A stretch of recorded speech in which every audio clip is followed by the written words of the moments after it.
This episode of Ouzo Talk is proudly brought to you by Miloways Earlwood Wines, BEH Legal, and Mooch & Me Cafe at Brighton Les Sands.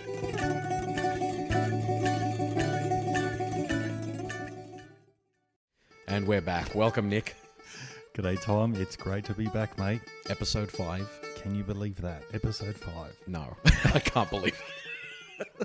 People are still listening. People are tuning in. We're getting lots of feedback. It's been fantastic so far.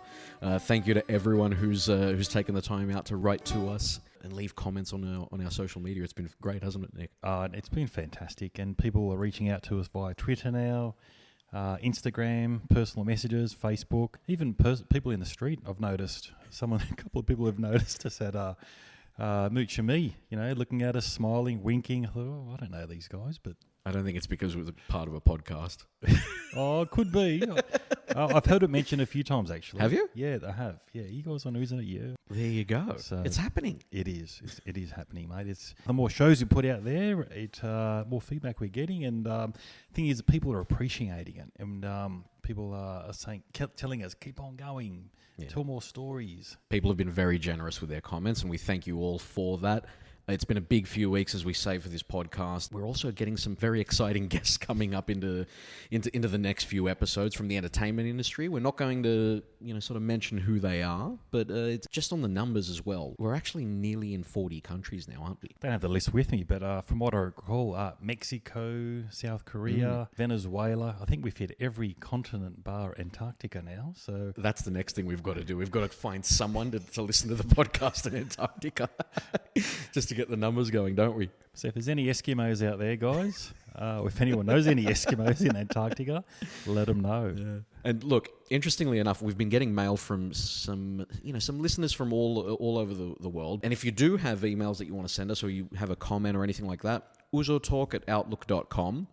Nick, I just want to share with you one of the emails that we got a couple of weeks ago from one of our friends in the UK, who isn't even Greek. Spike Bainbridge, a very, very Greek name. What a legend. He's actually an air traffic controller at London's Heathrow Airport, so a very important gig given how busy Heathrow is as an airport. And he's one of our listeners. I couldn't believe it when it came through. Fantastic. Got a huge responsibility, especially me and you worked in aviation. We know the pressure they're under. But yeah, what a champion. Took the time out, wrote a beautiful email to us, sent us some photos. He did. And we had a bit of a giggle, didn't we, afterwards? Is he married to a Greek? What's going on here? Is his neighbour Greek? Maybe he likes got a Greek girlfriend possibly.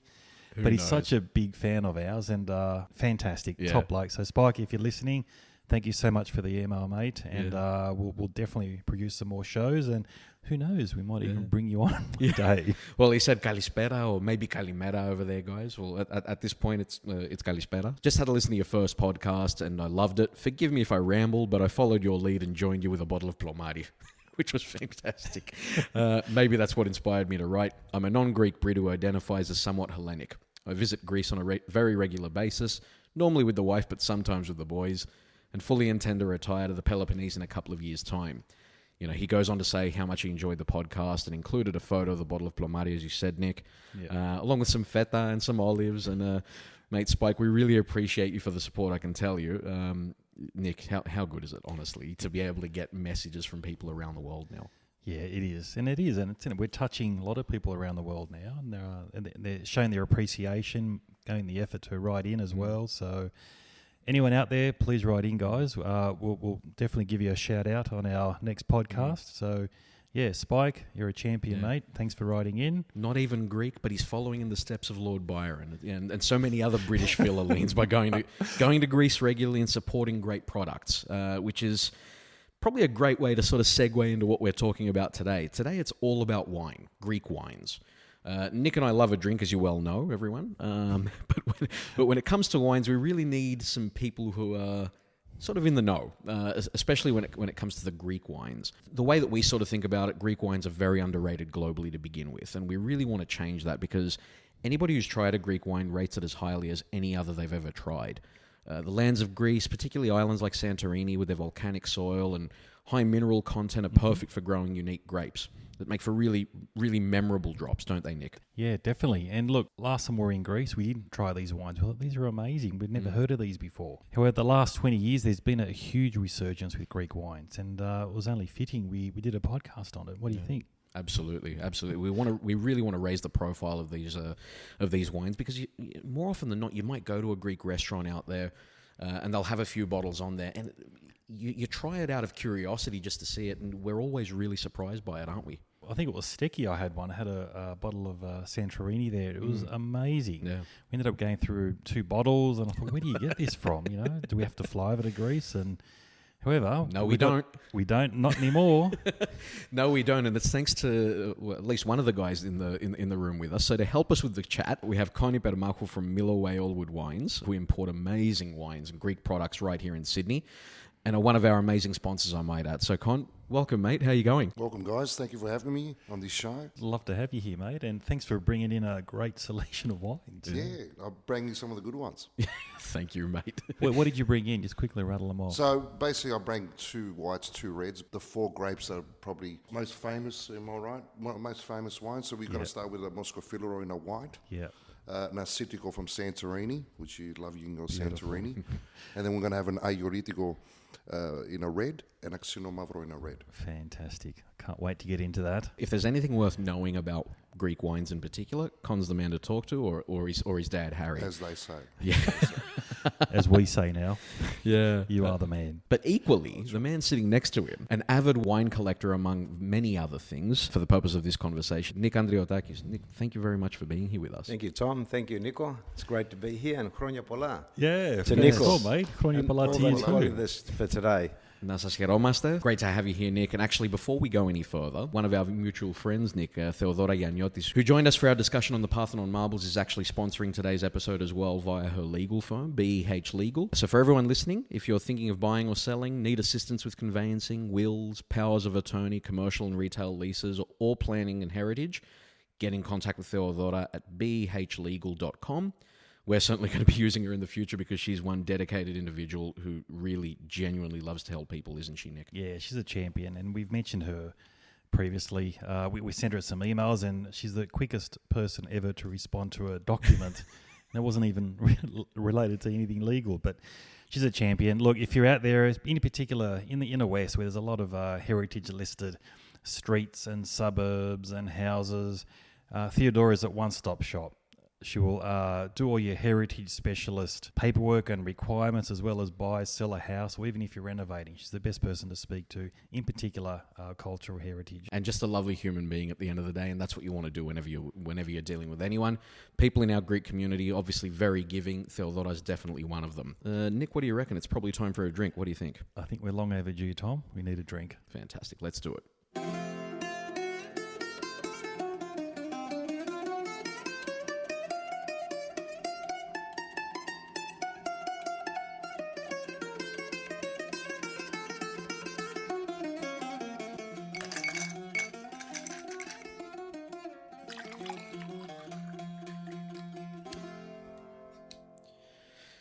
Well, I think it's obvious what we're not drinking today, Nick. Given that we're talking about Greek wines, we're not going to drink the traditional ouzo or the tsipuro that we normally have. We're going to stick with what Nick and Con have brought with them today, aren't we? I'm really looking forward to this. They've brought some of Greece's finest wines, and Nick has brought us a special treat as well. You've brought something with you that's very interesting. It's obviously a wine that you have a little bit to do with, and it's made in a very unique way. Can you tell us a little bit about it? Wines in Greece have been made for about 6,000 years. It's the oldest wine country in Europe. The first wines that were made in Greece were made in amphora, amphora being the large terracotta jars that are very famous when you look at go to Crete, you look at the Palace of Knossos and you see them. You go to shipwrecks, you see photos of shipwrecks with these clay vessels that hold the wine. The idea of oak is a more Northern European idea, probably around 300 BC. The Celts were the first to create barrels through using oak, because oak was abundant in temperate Europe. And the Romans took that on, but before that, amphora, terracotta amphora was the principal vessel for making, fermenting, and storing of wine. Wow. And through a great friend of mine, Nick Vulgarakis of Euromarble, who has a heritage back to his father, his late father, who made his own homemade wine. Nick's been making some beautiful wines over the last 15 years. As friends, we decided to get together and embark on a new homemade wine project called Pilos. Now, look, I mean, you say homemade, but it's branded. It's in a bottle. Well, so everyone listening, don't think this is the Pepsi bottle job that Nick was talking about a few weeks That was ago. the typical. It's an extension of a culture, wine culture in Australia, brought over by Greek migrants from antiquity, from the oldest periods. I mean, the Greeks obviously had a wine culture from, as I said before, 6,000 years, and his father made wine. But like a lot of our parents, they source the fruit from various markets and people and that. But what Nick does, he sources the fruit from pristine vineyards, organic vineyards in the Hunter Valley. Right. The truck leaves at 4 o'clock from Euromarble, and by 11 o'clock it's back, and the grapes are crushed, and the process starts. Where do they do the crushing, Nick? They do it at Marrickville. Okay. So they got their own equipment in their backyard? It's small equipment in a factory, and we get together there, and it's a bit of a kalaburi, a bit of fun. But it gives a nod back to our parents and our grandparents that came to Australia. Definitely. They brought that wine culture with them, the homemade wine culture, the spitisio. Yeah. The reason why I raised that, Nick, because my dad was one of those. Yeah, I grew up as a young kid listening to him in the backyard with the big crusher, the big metal handle turning it over, and then we had the presser, the clink, clink, clink, clink sound of that presser as well. That was my childhood growing up from a 5-year-old. Yes. You know, and always trying to help out Dad, getting in there, and it's very emotional for me because it was my connection with Dad making wine together. That's the story that's with Nick. From my perspective, my father didn't make any wine. Yeah. He actually doesn't drink any wine or chikoudia from Crete. As a younger man, he did because my grandfather had a vineyard. Yeah. And they made wine in the village there in southwest Crete. But coming back to Nick, because Nick was making his wine so well, he was using Hunter Shiraz and Chambourcin. Now, Chambourcin is a very unique and not very popular, well-known variety. It's a French variety. It's a very robust grape. It's got more tannins and more structure than Shiraz has. He sourced the fruit from the Hunter Valley. He was making some excellent wooded Shiraz, so to speak, wooded Shiraz Chambourcin. And then we decided, well, let's go back to our heritage. Let's go further back than the Greek-Australian heritage of making wine in Australia. Let's go right back to the beginning. And Nick and I decided to source a large 300-litre terracotta bithari. That's the word in Cretan. Pithos in Italian, because the Italians of southern Italy, they also acknowledge their Greek heritage. And there's some great winemakers in southern Italy making amphora wines. Definitely. And they call them pithos. So we sourced a large special bithari, and he, through his contacts in the transport game, being a marble importer, he brought the amphora to Australia, and we sourced some great fruit, organic fruit from Hunter Valley, and we went to Marrickville and we made some wine which was fermented in the amphora, Shiraz and Chambourcin mix, and the wine is outstanding. The key thing about this wine is that, yes, while it may be comprising of Australian grapes, or grapes rather grown in Australia, it is made in the same tradition and fashion that the ancient Greeks would have done. Absolutely. It has minimal interventionals. There's nothing added to it. It's been made as an ancient Greek would make it. In other words, it's just basically the fermentation of juice. That's what it is of fruit. Nothing else. Okay. Nothing else. No laboratory testing, no balancing. Or sulfides. No sulfides other than what's in the vineyard, which is normal. The sulfides have been used from antiquity in the vineyard, you know. Sounds like it had a lot of health benefits too. Oh, well, it has, because it has nothing else except the fruit and the natural yeasts fermenting and creating the wine. While we're going on, maybe start pouring a little bit of that for us. Because would I be right as well in saying, Nick, that this would be a cleaner or more accurate representation of a grape rather than a wine that would be perhaps fermented in a barrel? That's correct. And that's correct. And this is the cleanest expression you're going to get.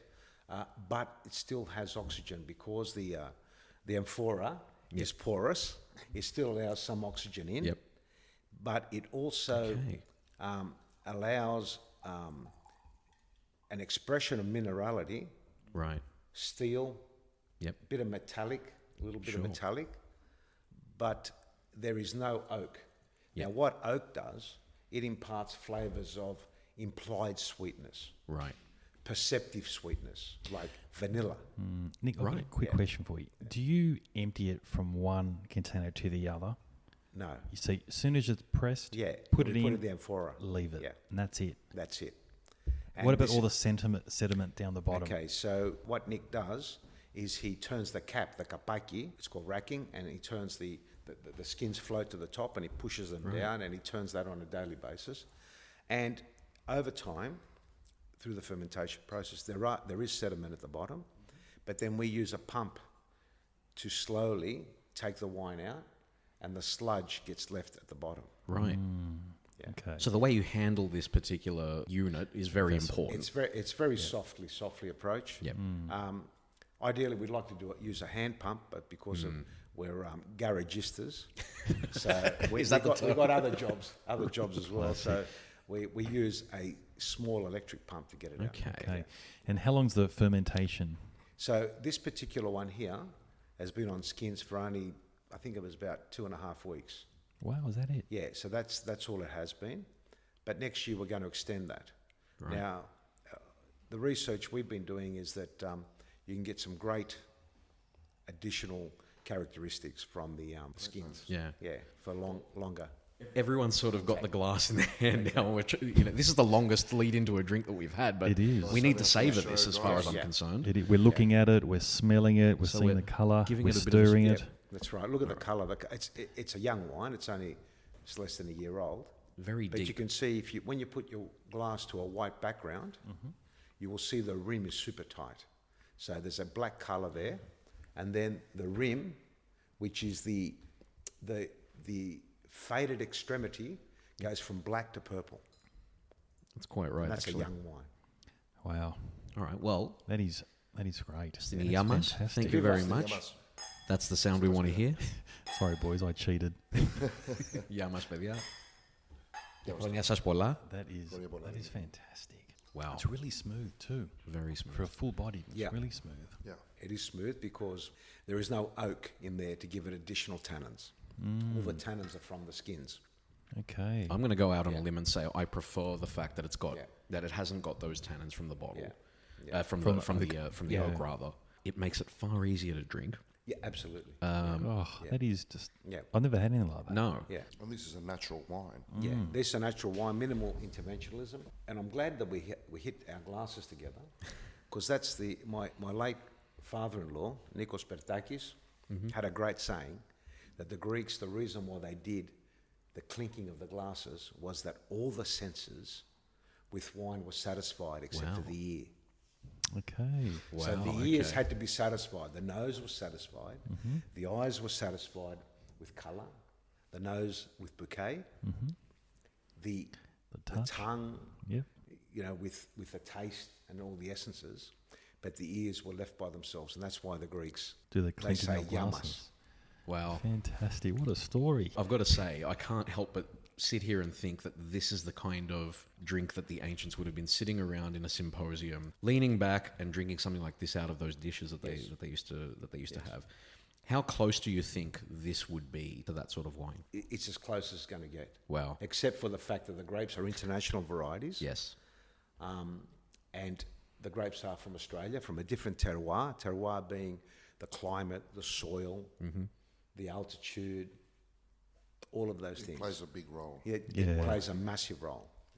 And but the approach is minimal intervention, and it's as close as you're going to get. Hopefully, Con will be bringing some amphora wines in the future. From Greece. Are there a lot being made over in Greece at the moment, or is that They are European developing tradition? this. There are. Right. So Douloufakis in Crete, Nikos Douloufakis, a lovely, passionate man. I went and met him a couple of years ago before the lockdowns and Corona. He said to me that his grandfather had these massive vessels, and he put them on a donkey, and he would put his wine in Heraklion into those amphora and ferment them in there, and then the wine would be on the donkey, load it up on the donkey, and then he would go down to a village on the Campo, the plain, and exchange those wines for wheat. Wow. Right. And Nikos Douloufakis today, in the spirit of that story of his grandfather, makes some beautiful wines, and he has an amphora Vidiano. Vidiano being the white variety that comes out of Crete, and he has a beautiful amphora Vidiano, Wow. which I don't think is available in Australia. So you're saying Con, you've got to get onto that, mate. Yeah, and then there's another producer, Assyrtikis, in Thessaly, and he makes a beautiful red amphora wine from Limniona, which is the grape in Thessaly, northern Greece. We have one from Skouras Winery now, which it is coming next year, which is a rosé, Right. which is a Peblo. It's called Peblo, but it's actually 3 different grapes, 3 different ways, and one of the grapes is done by amphora. So they're all in a pioneer. Some people are in a pioneer. Yeah.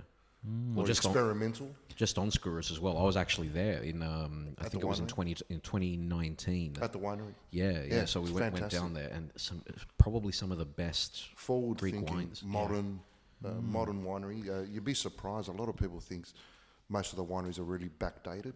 But most of them are really set up. Their cellar is A1. Yeah. Oh, we'll get into that. But look, these amphora fermented red wines are beautiful. I just can't believe this hasn't been done earlier.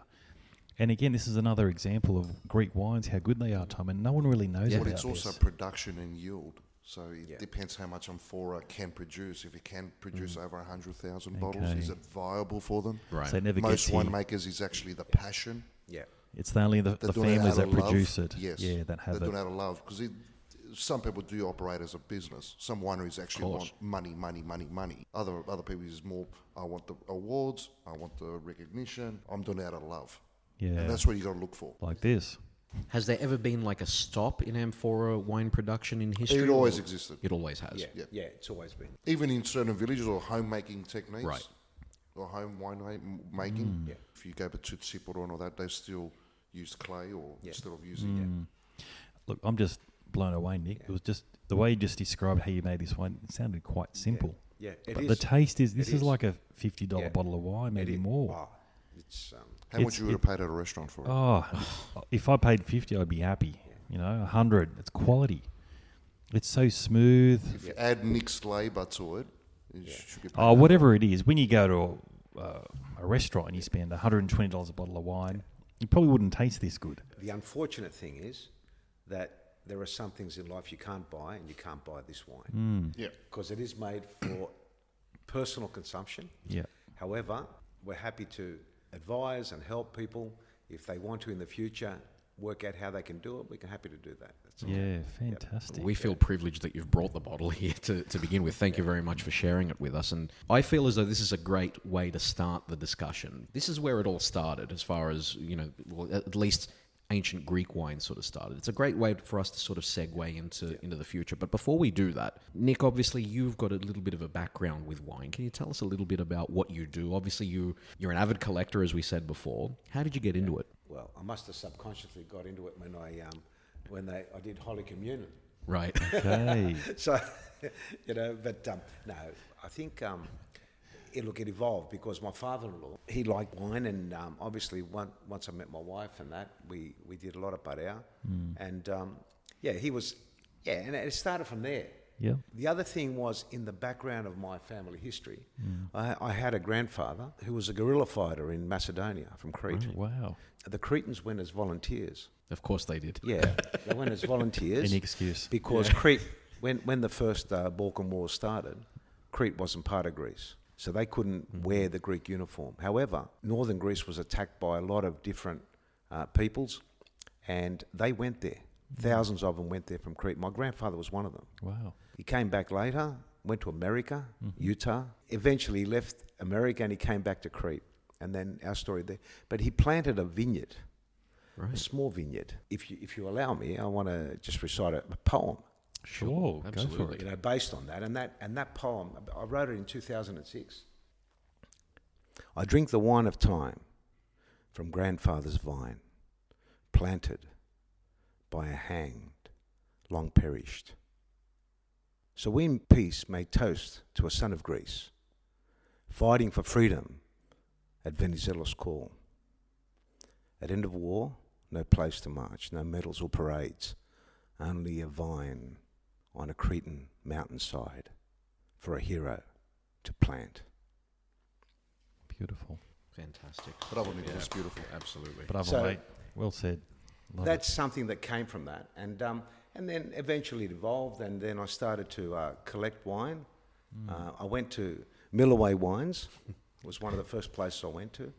Con and his father Harry there have got an amazing selection. Skouras, Voyageur, Santo. There's a lot of beautiful, great wines there, you know. And so from there, I bought some there, and my friend Jim Kospetis actually introduced me to Greek wines.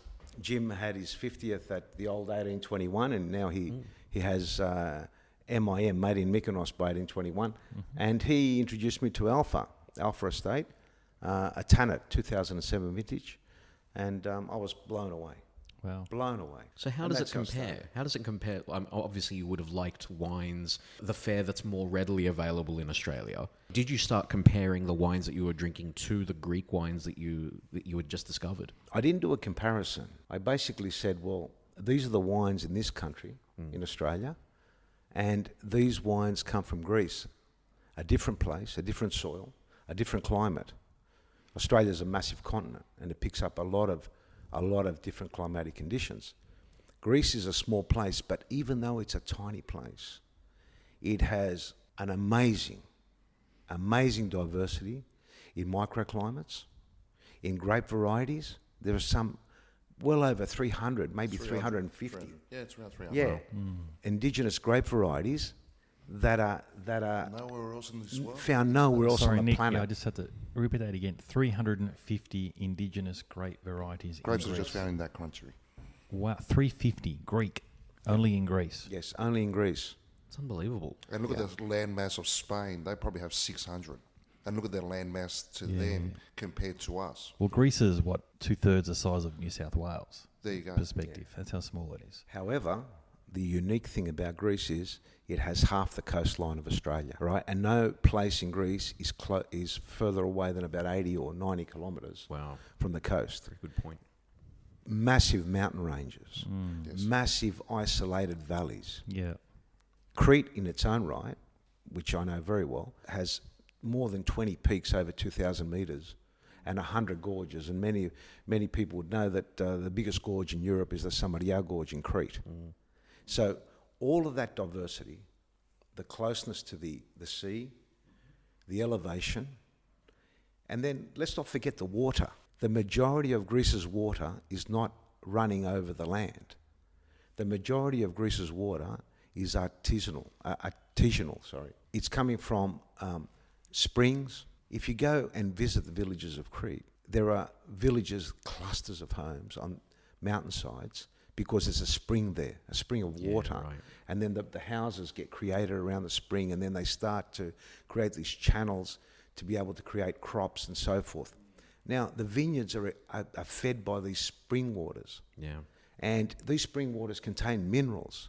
They contain many other elements that have taken thousands and thousands of years to go through the land, to go through the heart of Greece, into the vineyards, into the farms, into the crops.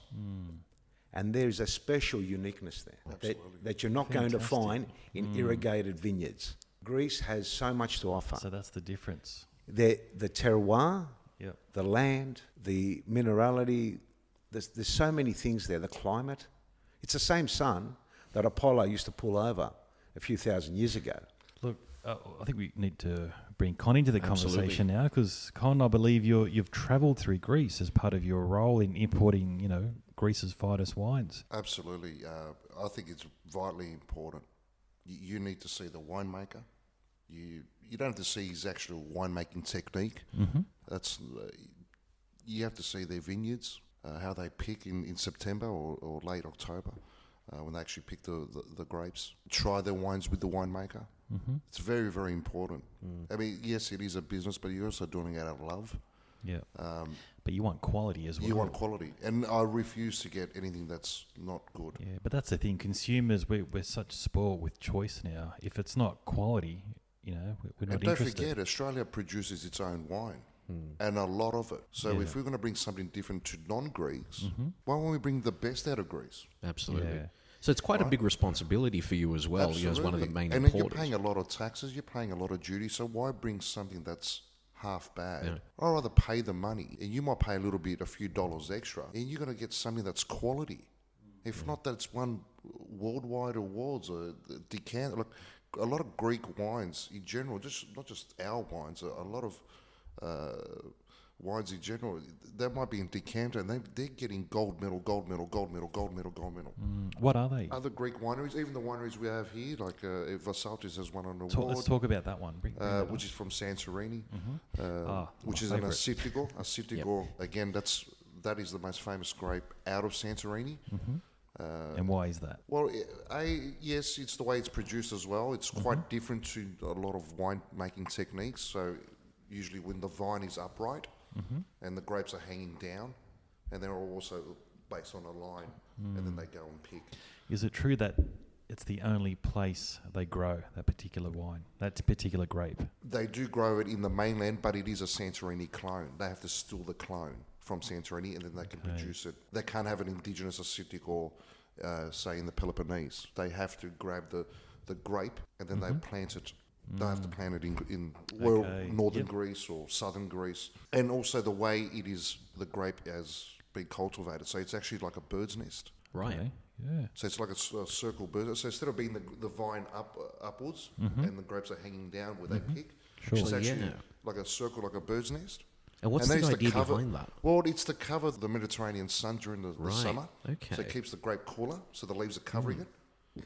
And also at night, so they get a strong sea breeze. So Santorini is very mountainous windy. as well. Yeah, and very windy at night. So it covers that, and you get a far more acidic wine. And then it's volcanic soil. So the terroir, as Nick was saying previously, it's volcanic soil. A lot of winemaking or wine areas might have clay or limestone. That's volcanic soil, so it's quite different. And they're famous. They're world famous for their wines, for their tomatoes, for their capers, Okay. for the fava beans. Yes. Really? So if you want to try one now, I wouldn't say no. Oh, definitely. This is my favourite Greek wine, by the way. I'm And so a glad lot you of brought Greek, it in. a lot of Greek winemakers now have seen how successful Assyrtiko is, not only in the US. Yeah. It is flying out there. Yeah. They're growing, which is a massive boost for us. There's also someone has taken the grapes from Greece and bring it here and cultivated. Jim Barry Wines. He has actually made his own Assyrtiko, right. Okay. which is I'm a fan of. Not just of say the wine. I'm happy someone does that. Where do they grow it? South Australia, Yeah, it's in the Clare Valley. Clare Valley. I've actually visited the vineyard, and he's tried a couple of different techniques there. He's tried the bird's nest, the Okay. kulura, and he's also tried the trellis. And he's making a very beautiful Australian wine from Assyrtiko. Wow. Okay. And have you tried it, Nick? I have, and he's a master Riesling maker. And where Assyrtiko, it sort of goes like Riesling, but it doesn't, because the acidity is massive on it, and the pH is super low. Yeah. So Riesling's very sweet, though, isn't it? Some Rieslings are, but there are some that are dry. People think, well, this is a bit weird. Why is such a hot climate of Santorini producing a wine with massive acidity and low pH? Right. And the reason why is because of the bird's nest technique. And also, Santorini has a lot of volcanic ash from the famous eruption about 1500 BC. Sure. And that ash, if you've ever seen pumice stones, if you ever swum there in Yeah. Santorini, you've got the little bubbly stones, with Yes, the bubbles absolutely. in it. It's like And what happens is Starbucks. when it doesn't rain often, but when it rains, the water seeps in and it gets trapped up in those bubbles of Okay. that porous stone. And the grapes, the actual vine, goes right down 15, 20 meters through the ash, seeking for the water. Wow. And it finds it in this, it's like a solid sponge. Imagine a sponge, but the rock, the pumice, is a solid sponge.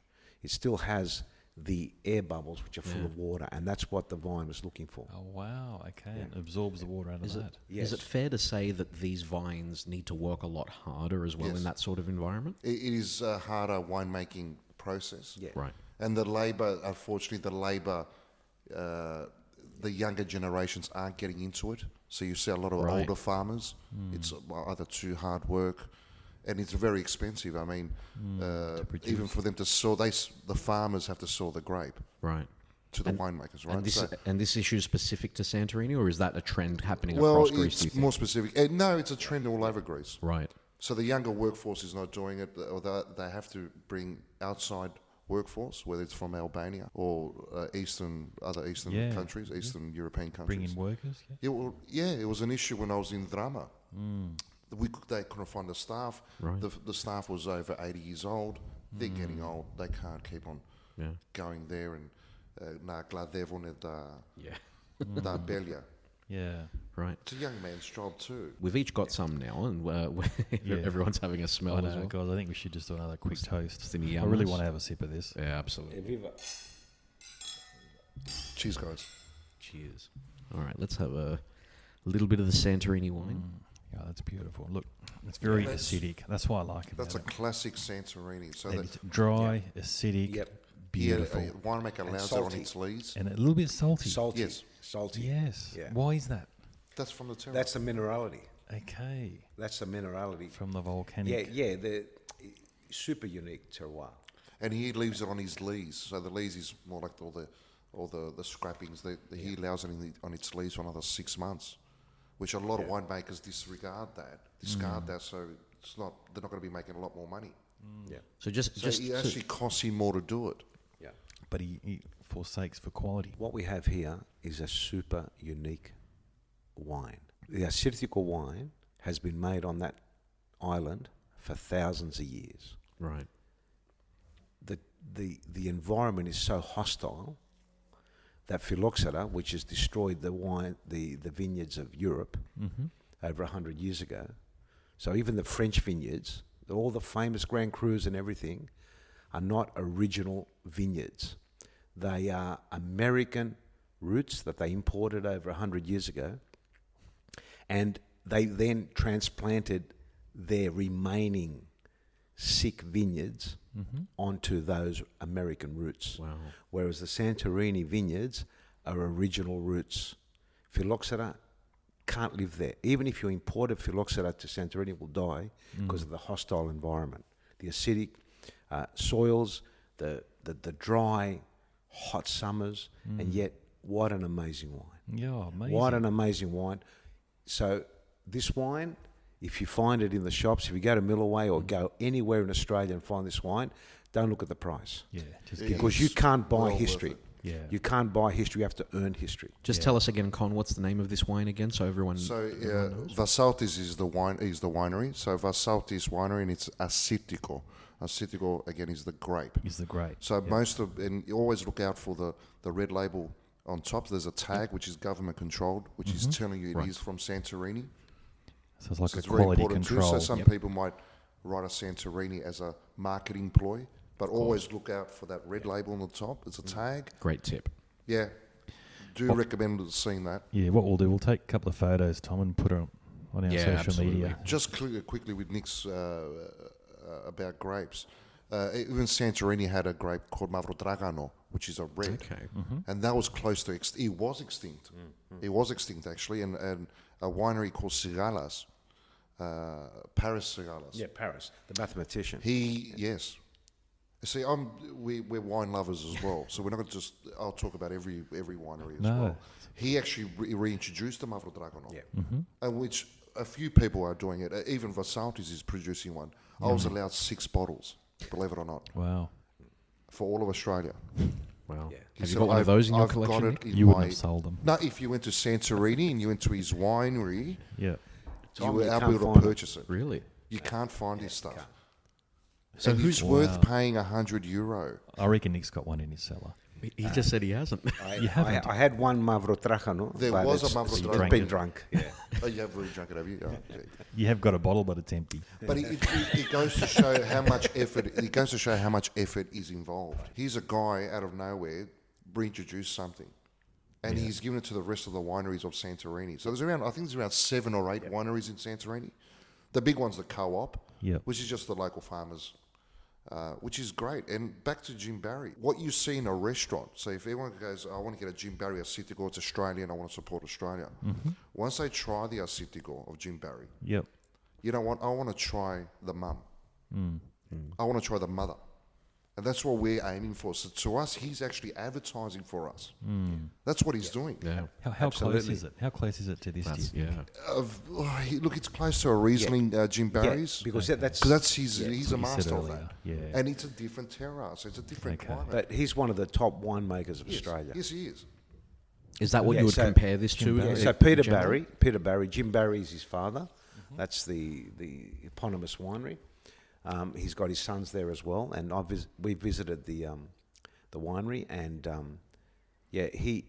he sees with climate change what's happening in Australia. It's going to get hotter. He sees this grape variety, the Assyrtiko, to be able to be grown there under the new dynamics of climate change. And that's one of the reasons. I'm not saying it's the only reason, but it's one of the reasons that gives that grape variety the opportunity to really thrive here. Okay, so you said South Australia because it does get really hot down. He's gone to Santorini as a tourist. Yeah. Gone to Santorini. Fell in love. I think he went to Ag Giorgitiko estate. Correct. Ag Giorgitiko estate. He took some clippings with him, there but was- again, it's paperwork. It's not that easy. You're bringing a natural living thing into another country. We've got to be careful. There's bugs or there's some... We don't have another cane toad episode, do we? No. So I think he stays 3-4 years in government quarantine. Am I right? It was actually a great collaboration between Yannis Paraskevopoulos from Yea Estate, which has vineyards in the Peloponnese and in Santorini. In Santorini, yes. It was actually Peter Barry, met Yannis, and Yannis gave him a tasting and so forth, and then he introduced him to Yannis Argyros, I think it is. Is that right, Con? Yep. Yeah, and it was a 10-year journey from go to woe. Fantastic. And again, it's. I think there was a Lake George winery. He was selling up, but he actually asked for some clippings from Skouras, which we bring in, and George Skouras himself was happy to provide that.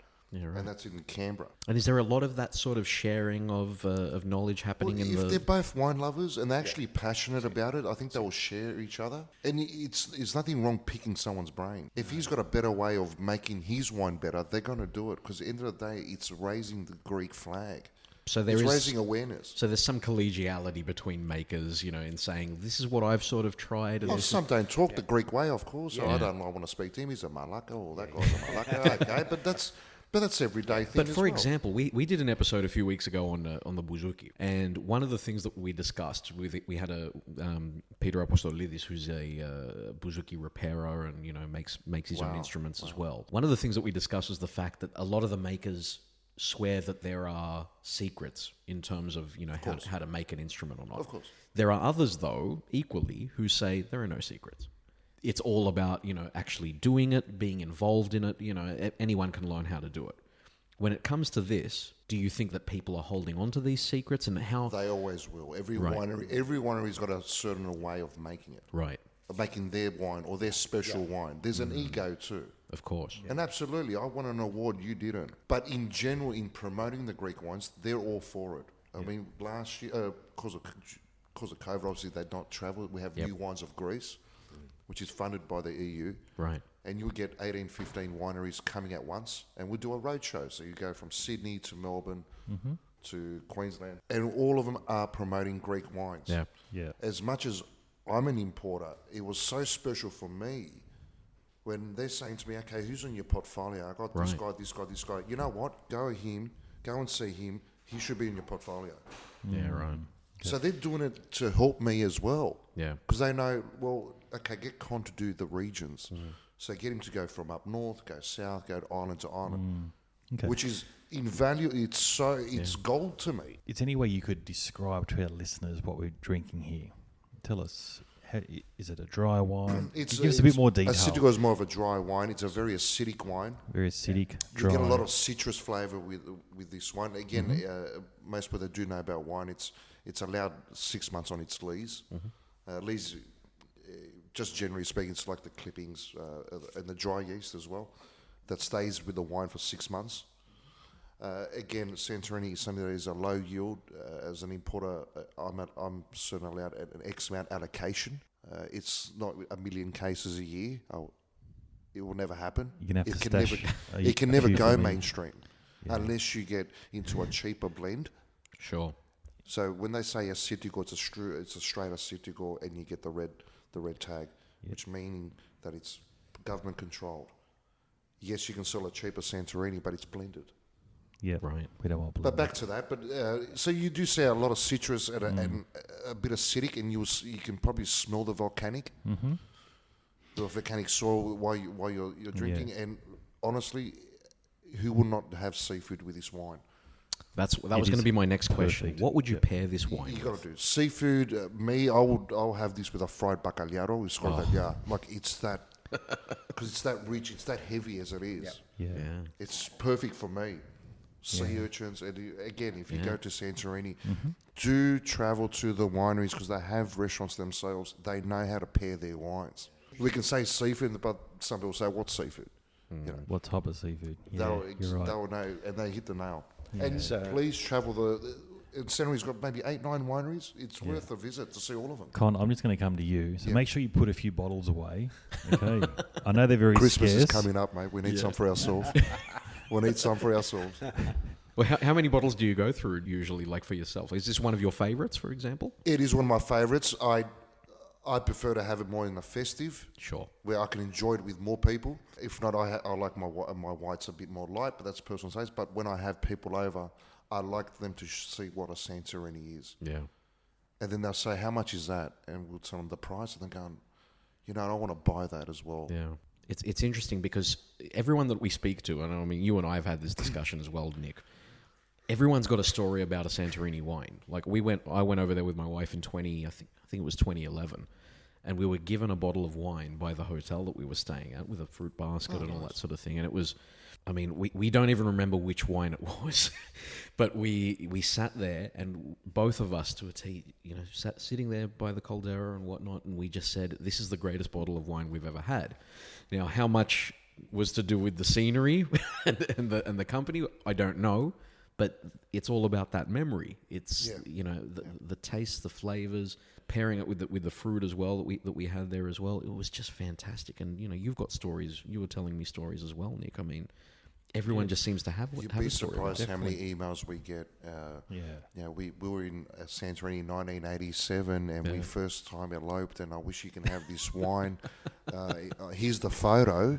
Can you? I can't bring that wine. That's vinegar now. Why does Not nobody in remember what 87. it is? Because we But don't remember. people either. remember that. We always remember and the they think moment. it's special. Exactly. And that's what it is. They remember the moment. Yeah. That's what And I wine think does. Santorini does that to you. Yeah, it does. And I clearly remember In a several cultural moments. way, in a gastronomical way, in a wine way. Yeah, definitely. And Nick, so what's your view on this wine? This is the most unique wine in the world. Really? Absolutely. If you think about the ash and the pumice, 1500 BC wiped out the civilization that was on there. It was a Minoan civilization on Santorini. The vines have been able to go down to that same ash, 1500 BC, and source their water and produce the most amazing wine with the skill of the modern Greeks. So what this wine does, it brings back the ancient stories, the ancient terroir, but not really ancient in its geological context, because it's only 1500 BC. By geology, that's not a long time. Nothing. But the explosion Yeah. that blackened Europe, that wiped the sun for weeks and weeks. Apparently there's created evidence this terroir. here in Indonesia from that volcano? Well, that's a different volcano. No, there was evidence from the Santorini volcano eruption that went all the way. It made it went way to around the globe. Indonesia. It went right around the globe. Absolutely. The wine's so good that we've put refills. We're just letting you know. On my second glass. So Yeah, it's not the Ouzo talking anymore. It's the wine talking. It's very much the wine. The wine always talks. Yeah. So, the symposium that was in ancient Greece comes from the word symposium is a Latin word, but it's from symposis, which is to join and drink. Okay, I have a question around that. So when the Greeks sat around drinking, there was a discussion around watered down wine. Anyone who drank watered down wine were more civilized. Anyone who had straight wine were uncivilized. What are we drinking today? Are we civilized or we uncivilized? are civilized because you've also got a glass of water next to it. Okay. So what happens in that situation is that the Greeks had these beautiful clay, wide drinking vessels. And in the bottom of the drinking vessel was a picture of a crazy gargoyle or a demon or something like that, you know? These are the craters we're talking about? Yeah. The mixing vessel? Yeah, well, no, it's the actual drinking vessel, which is a wide cup, and there was a demon or a monster that was on the bottom of the vessel. Oh, wow. So if you drank too much wine and you were going too fast, you could see the demon warning you. Okay. Wow. Warning you. It's like It was like, RSA for the ancient times. Yeah, that's right. Got to bring this back. Geez, they used something, those ancient Greeks, didn't they? I thought of everything. Responsible service of alcohol. So the kratires, that's what you brought about before was the kratires, which were amphora vessels on the ships to transport the wine all over the Mediterranean. Remember, the Greeks had colonies all over the Mediterranean. As Plato said, frogs around a pond. That's right. Yeah. That's in it, Tom. There's been so many shipwrecks. I've been reading about ships heading to Massalia, which is a Greek colony from, 600 BC to There is Greek roots there. 50 BC. And Nice as well was a Greek colony. Yes, Niki. Niki. Yeah. That's right. Nice. That's our name. Yeah, Niki. Nikisi. Victory. That's Nice. That's our name, isn't So it? how pissed off are the French going to be if we turn around and say, well, your wine culture actually started with us? Well, absolutely it did, because the Greeks took the vine to Marseille, they took it to Spain, they took it to southern Italy, and the Romans then took the Greek gods, took Dionysius, called him Bacchus, and took the wine-making culture. And from there, they then, in turn, put it all through Europe. And so, even today, in southern Italy, there are grape varieties that have Greek names. Yes. Right. So Greco di Tufo in Campania. Aglianico. Yes. Aglianico, Aglianco, which is a corruption of Ellenico. Really? Aglianico, Ellenico. Wow. Right? And there's some winemakers actually right. experimenting right now with that grape. Grechetto is another one. And there's a lot more. Malvasia. Ribola, which is Robola for the Catalonians. Wow. All these Greek varietals went through Italy and then eventually went into Northern Europe. And eventually they cloned over time and so forth. However, the origins and the heritage of the European wine industry comes from Greece. Well, I was just joking when I said that. So it's actually true then. Absolutely. Yeah, Wow. I've actually read that too. Yeah, so the Greeks who migrated Massalia, they spread the wine technique and region all through Gaul, all through that region, and they found so many shipwrecks as well with amphoras in the ocean as well. So, yeah, look, I've read something similar, Nick. It's good that you can confirm what we've seen. Yeah. Then what happened was that coming back to the earlier story of the amphora is that when the Romans met the Celts in France, the Celts already mastered the technique of barrel making. Okay. And so using oak. And that's then when the modern wine techniques, instead of using amphora, they started to use oak barrels, and that's where you get that change in wine. However, amphora kept going. It kept going as a container and as a wine-making vessel and a shipping vessel for the transporting of wine. It kept going. You would think that given the industry of creating pots in Greece, given that it was so prevalent at the time, and the relative complexity of creating these barrels, why is it then that over time the barrels have sort of overtaken the amphora? I'm assuming now that the amphora would have been cheaper to create because it was so much more prevalent at the time. Heavier, I don't know, more heavier? Is it Or just more- that much better more a labour in mode? making it? So coming back to the flavour impartation into wine, a lot of the Europeans and the Americans and the modern people, they look at a Tzina and they scoff at it.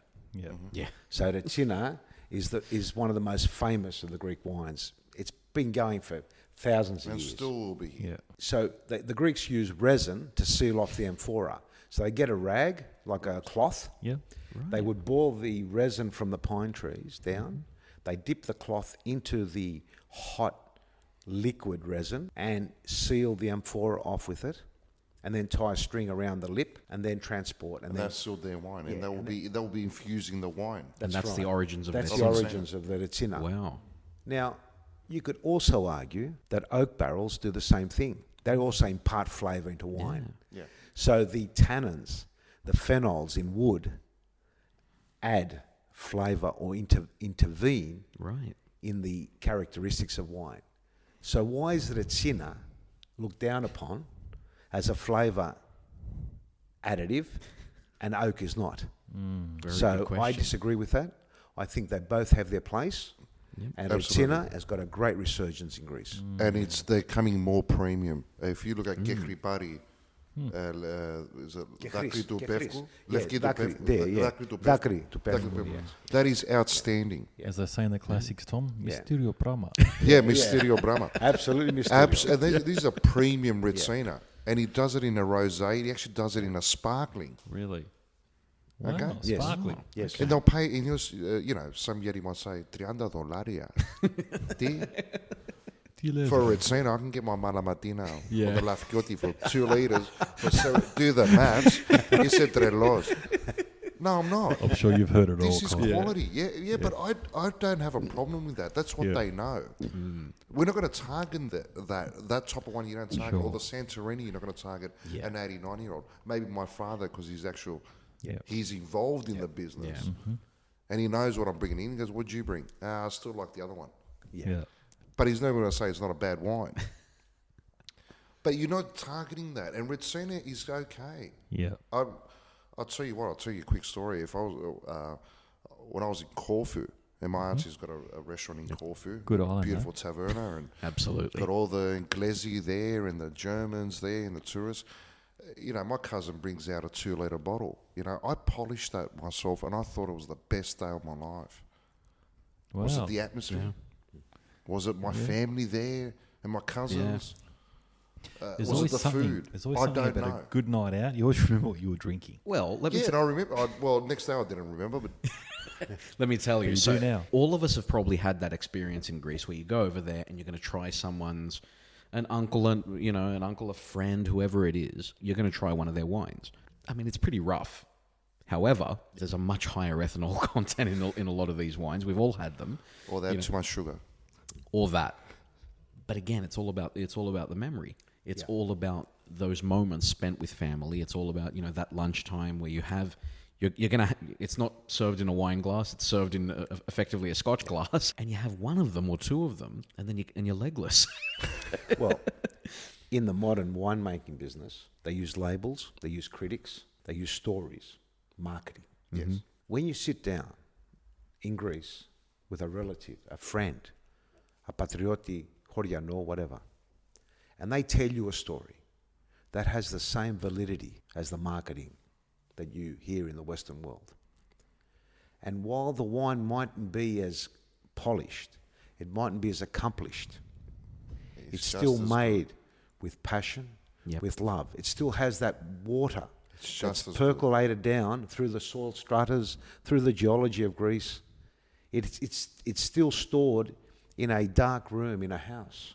That wine has been stored on for hundreds of years. Who knows how long? It's not perfect, but what is perfect about it is the passion And it's drinkable. and Nick. the stories. And it's drinkable. And it's drinkable.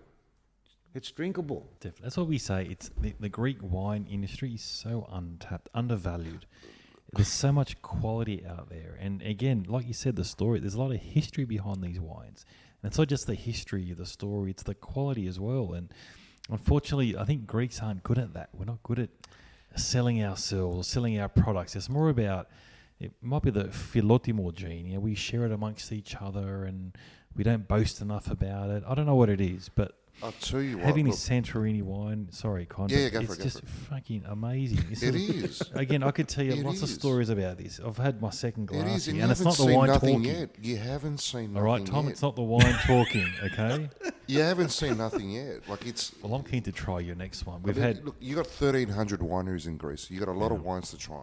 a long way to go. A long way to go. Why don't we start cracking open another bottle? What's the the best one to next go We'll to still next stick con? with a white. Okay. Another so white? again? Yep. Okay, come We're on, gonna Michael. start with the Moscofilero, Okay. and this is through the Peloponnese. So it's a widely grown grape. It's one of the famous grapes in Mandinia region. And again, if he's looking out for, I bring something different. So this one doesn't have a government label, right? Okay. So usually this is PDO. So back to Assyrtiko, the PDO, which is Protected Designation of Origin. Yeah.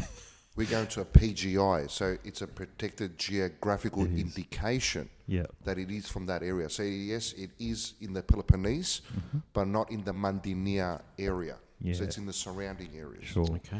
Look, Right. can I? These sorry are to European interrupt, laws, guys. right? Can we give Michael a plug? He's fucking doing a top job. We've got This the is my best Tell, waiter. tell the listeners what's going on here because they can't see what's going on here. So my brother's here with his man bun. He's sorting out all the glasses. He's been very generous with his time. He hasn't had a drop yet. No. And But I'm what it trying is, to get him to drink. We've been warned. Apparently every noise we make doesn't sound good. So we got Michael here serving us. We're trying really hard not to move, not to Okay, creak man, our chairs. But Okay, man. Michael, you're look. I won't put you on the mic, but you're a champ. What you're doing, our listeners will appreciate it. Everyone thinks, how the hell are these? We can't even hear them pouring wine, and Michael's doing it all. Well, for us. we like the clinking that's that's happening. No, that's original. That's us.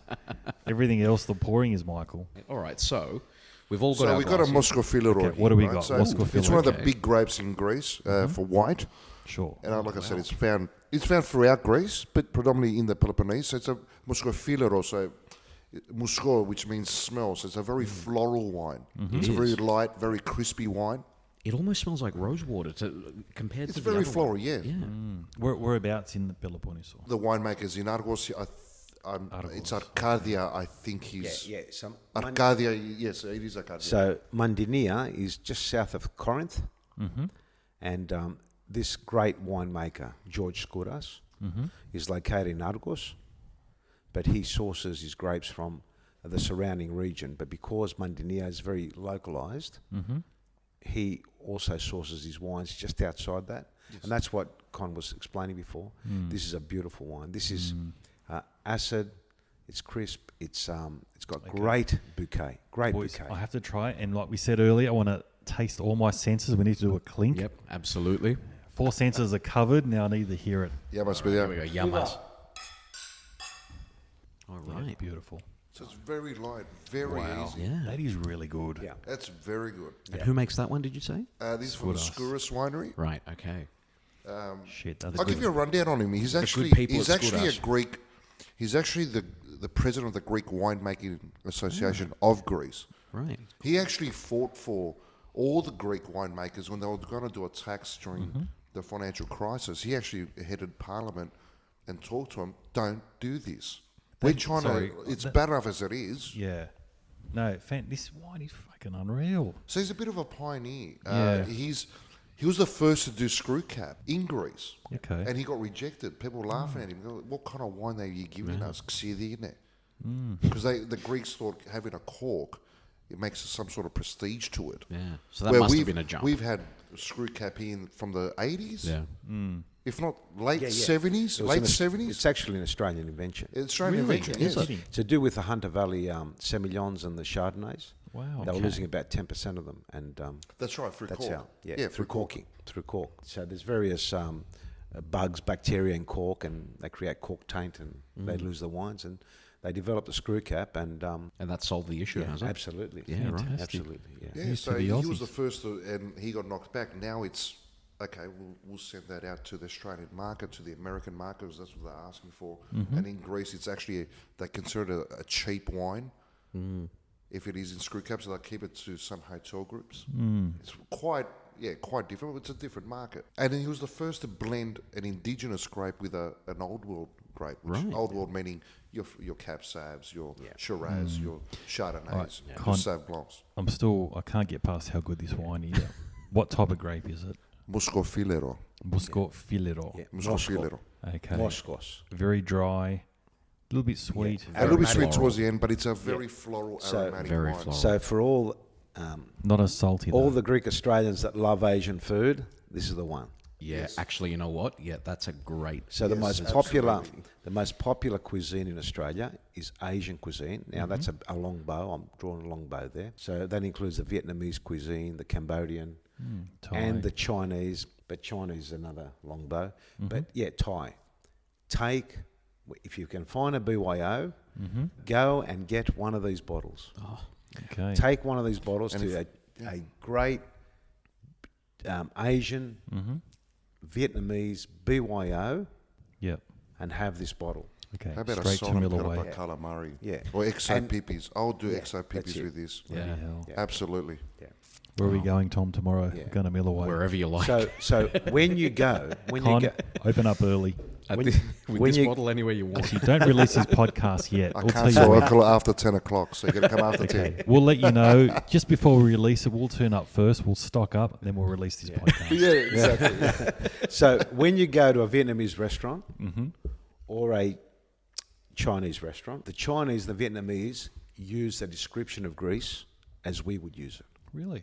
Okay. So we go. the Western Europeans call us Greek, Greki, Greci, Gres. You know, that's the thing. But the Cantonese call us Hilla. Hilla.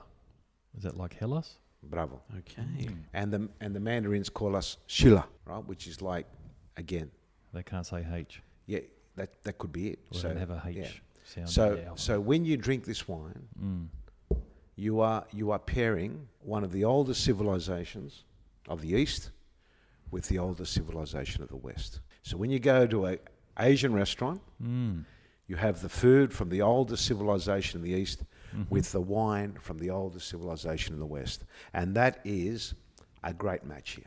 The definition of best of both worlds. East meets West. That's it. I just want to talk a little bit about Skuras because, as I said previously, we actually went there in, I think it was the end of 2019. Being from Australia, when you go to the Hunter Valley or any of the other wine regions in Australia, there's a bit of an open door policy when it comes to the cellar door. Yeah. In Greece, it's a booking system. Now, my wife, my Pethera and I, and our little one decided to show up at Skuras unannounced in winter. Oh, wow. Now, Well, they usually, I have to say, they were extremely gracious. We showed up there, you know, we opened the door and we said, guys, we want to taste some wine. And mate, they rolled out the red carpet and said, yep, absolutely, come and sit down. They brought us some cheeses, they brought us some crackers. Yes, they're very like that. They're very Very fraudulent. generous. And, you know, I might add, we're not sponsored by Skuras, but they're just, No. they're just It's lovely just- people. Yeah, you happen to be in that trouble. yet. Yeah. Lovely people, and I can't remember for the life of me the young lady's name who served us, but she was fantastic. And they actually did mention Miloways while we were there. They said, "Oh yeah, we're I'll always." kill him if he didn't. But anyway. They did. No, they did, and they even took us on a tour of the cellar there. Yeah, with all of the that barrels. is hands down awesome. It How is awesome fantastic. is it? Not just Skuras. You got to understand, Greek winemaking itself wasn't really a professional job. It was more out of maybe the local village. It was providing for the rest of the villagers, or any export they were doing that was quite commercial. So it wasn't A-grade quality. In the 80s, I mean, Skuras was founded in 85. That's probably the same time we started, 40 years ago. It doesn't sound a lot in the winemaking world. It's not really a lot. And he studied overseas. A lot of winemakers came to Australia and studied. They went to France, You're right. they went to Spain, they went to Italy, they came to Australia, and they started losing modern wine-making techniques because most of them were still in the Stone Age, basically. True, yeah. And now you're starting to see the qualities. So that's an interesting 20, question. 20 years from now. Yeah. Where my dad bring the first container, I remember being 7, 8 years old, opening the door and in these massive boxes of 5-litre wines, and who's going to lift that? Is that when you had your first drink? He got me, yeah, one broke and one bottle broke and on the floor, and I thought I'll just go on the floor and lick it up. And Mate, you can't do that. Mate, I have visions of your dad giving you bottles of wine, as a baby. Seriously, the knowledge that your dad has about wines. If he there's used something to be work known. here in Cinzano when Cinzano was operating here. And he was saying Penfolds as well at one point. Yeah.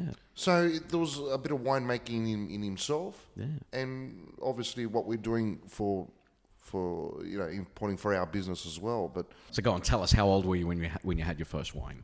You must have been I young. was probably 8 years old at, Yeah, but that's at fine. an auntie's wedding, Yeah, right. and they were drinking wine there. My dad had the bottles there, and I thought I'll be cheeky enough, and I got the backhand as well. Yeah. Oh, did you? So he didn't offer it to you? So So you got the hairy one. Exo. You can't use it though. And I just do the do the you bowl want? with my cousins, and my cousins were laughing their love heads it. off. But In Australia, we've modernised it now. It's like, what do you want, a hairy or smooth? yeah, Zestoy fresco, my dad used to say. Zestoy fresco. Yeah. But yeah, coming back So to you're 8 years old. That's yeah. But you know what? That's not bad. it didn't In make me an Greece, alcoholic. that's like, yeah, it doesn't. That's what it is. But so in our culture, it's like, there's no age limit. When we have dinner, it's okay to have a glass of red wine. We've spoken about this before. It's We not have. uncommon for 12-year-olds to just have a little bit, with lunch or something like that. There's nothing wrong Yeah, with but that. what I do love, I love seeing the old guys coming in. They're in their 70s, 80s. They come and get the 2-litre bottle, and they're having the glass every night with their food. That is beautiful. They still want the Greek product. They're not buying anything else. They want something that's Greek. They're showing the Greek flag too, because they're the ambassadors for us. Yeah. Yeah. They did it harder than us. I And think- the same come in, I want that wine. Have you got it? When you got it? You're out of stock. When you coming?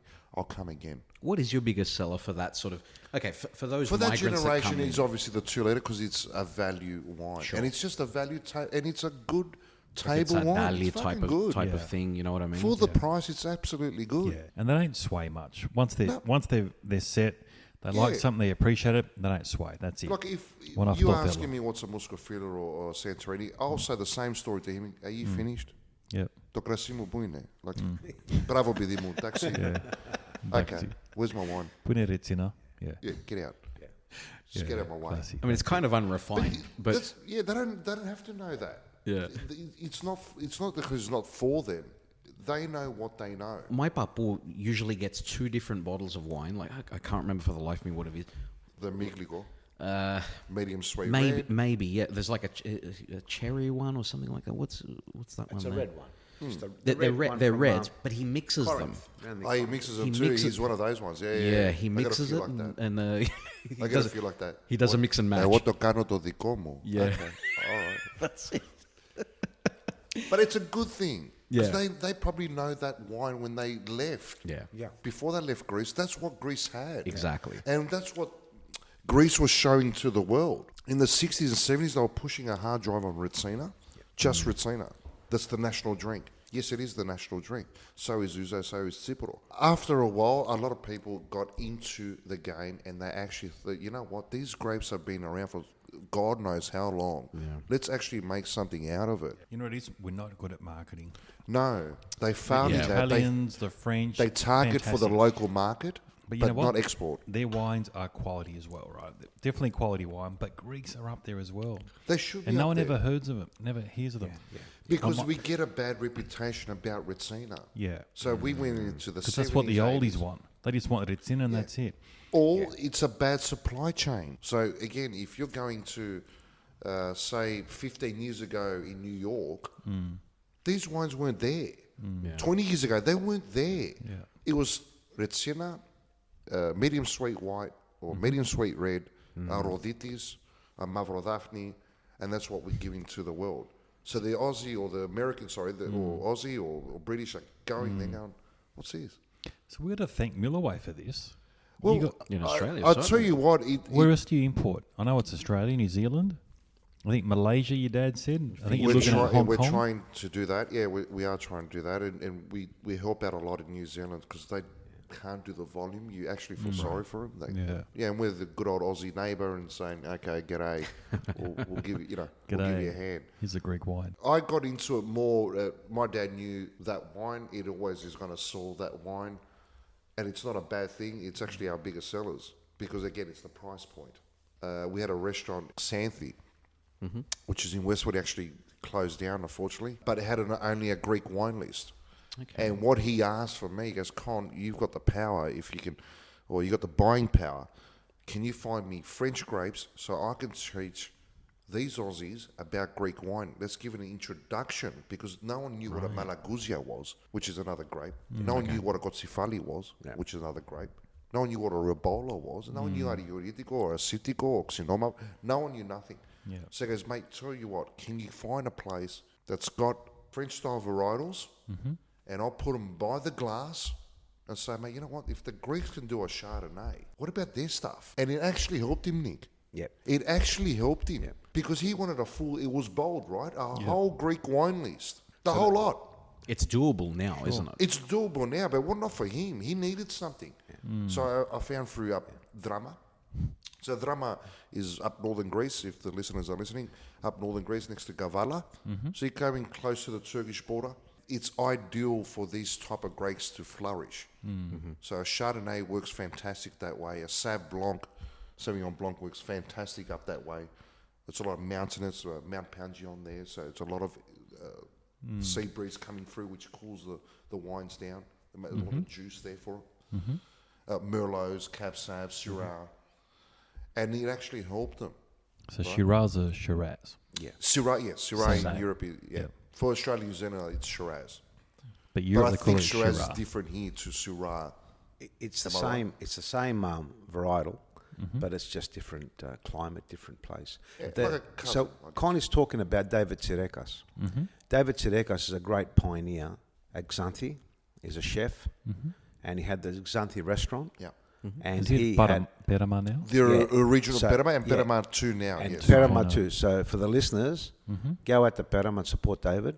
David's been a big supporter of Greek wines in Australia. Fantastic. He had a great name for one of the wines we'll taste later, and I'll leave it for there. So David was a great pioneer of Greek wines in Australia through his restaurant business. Perama is a great restaurant, and it started again. So everybody, please go to Perama. Yeah. And look, I'll tell you what he did, a lot of the Aussies that were actually, or the non-Greeks, or even the Greeks themselves, that maybe a first or second or third generation Greek, that's got no idea about it, about Greek wine. I've never been to Greece, or I've never had a chance to go to Greece. All I know, I remember my Babu having a Retsina.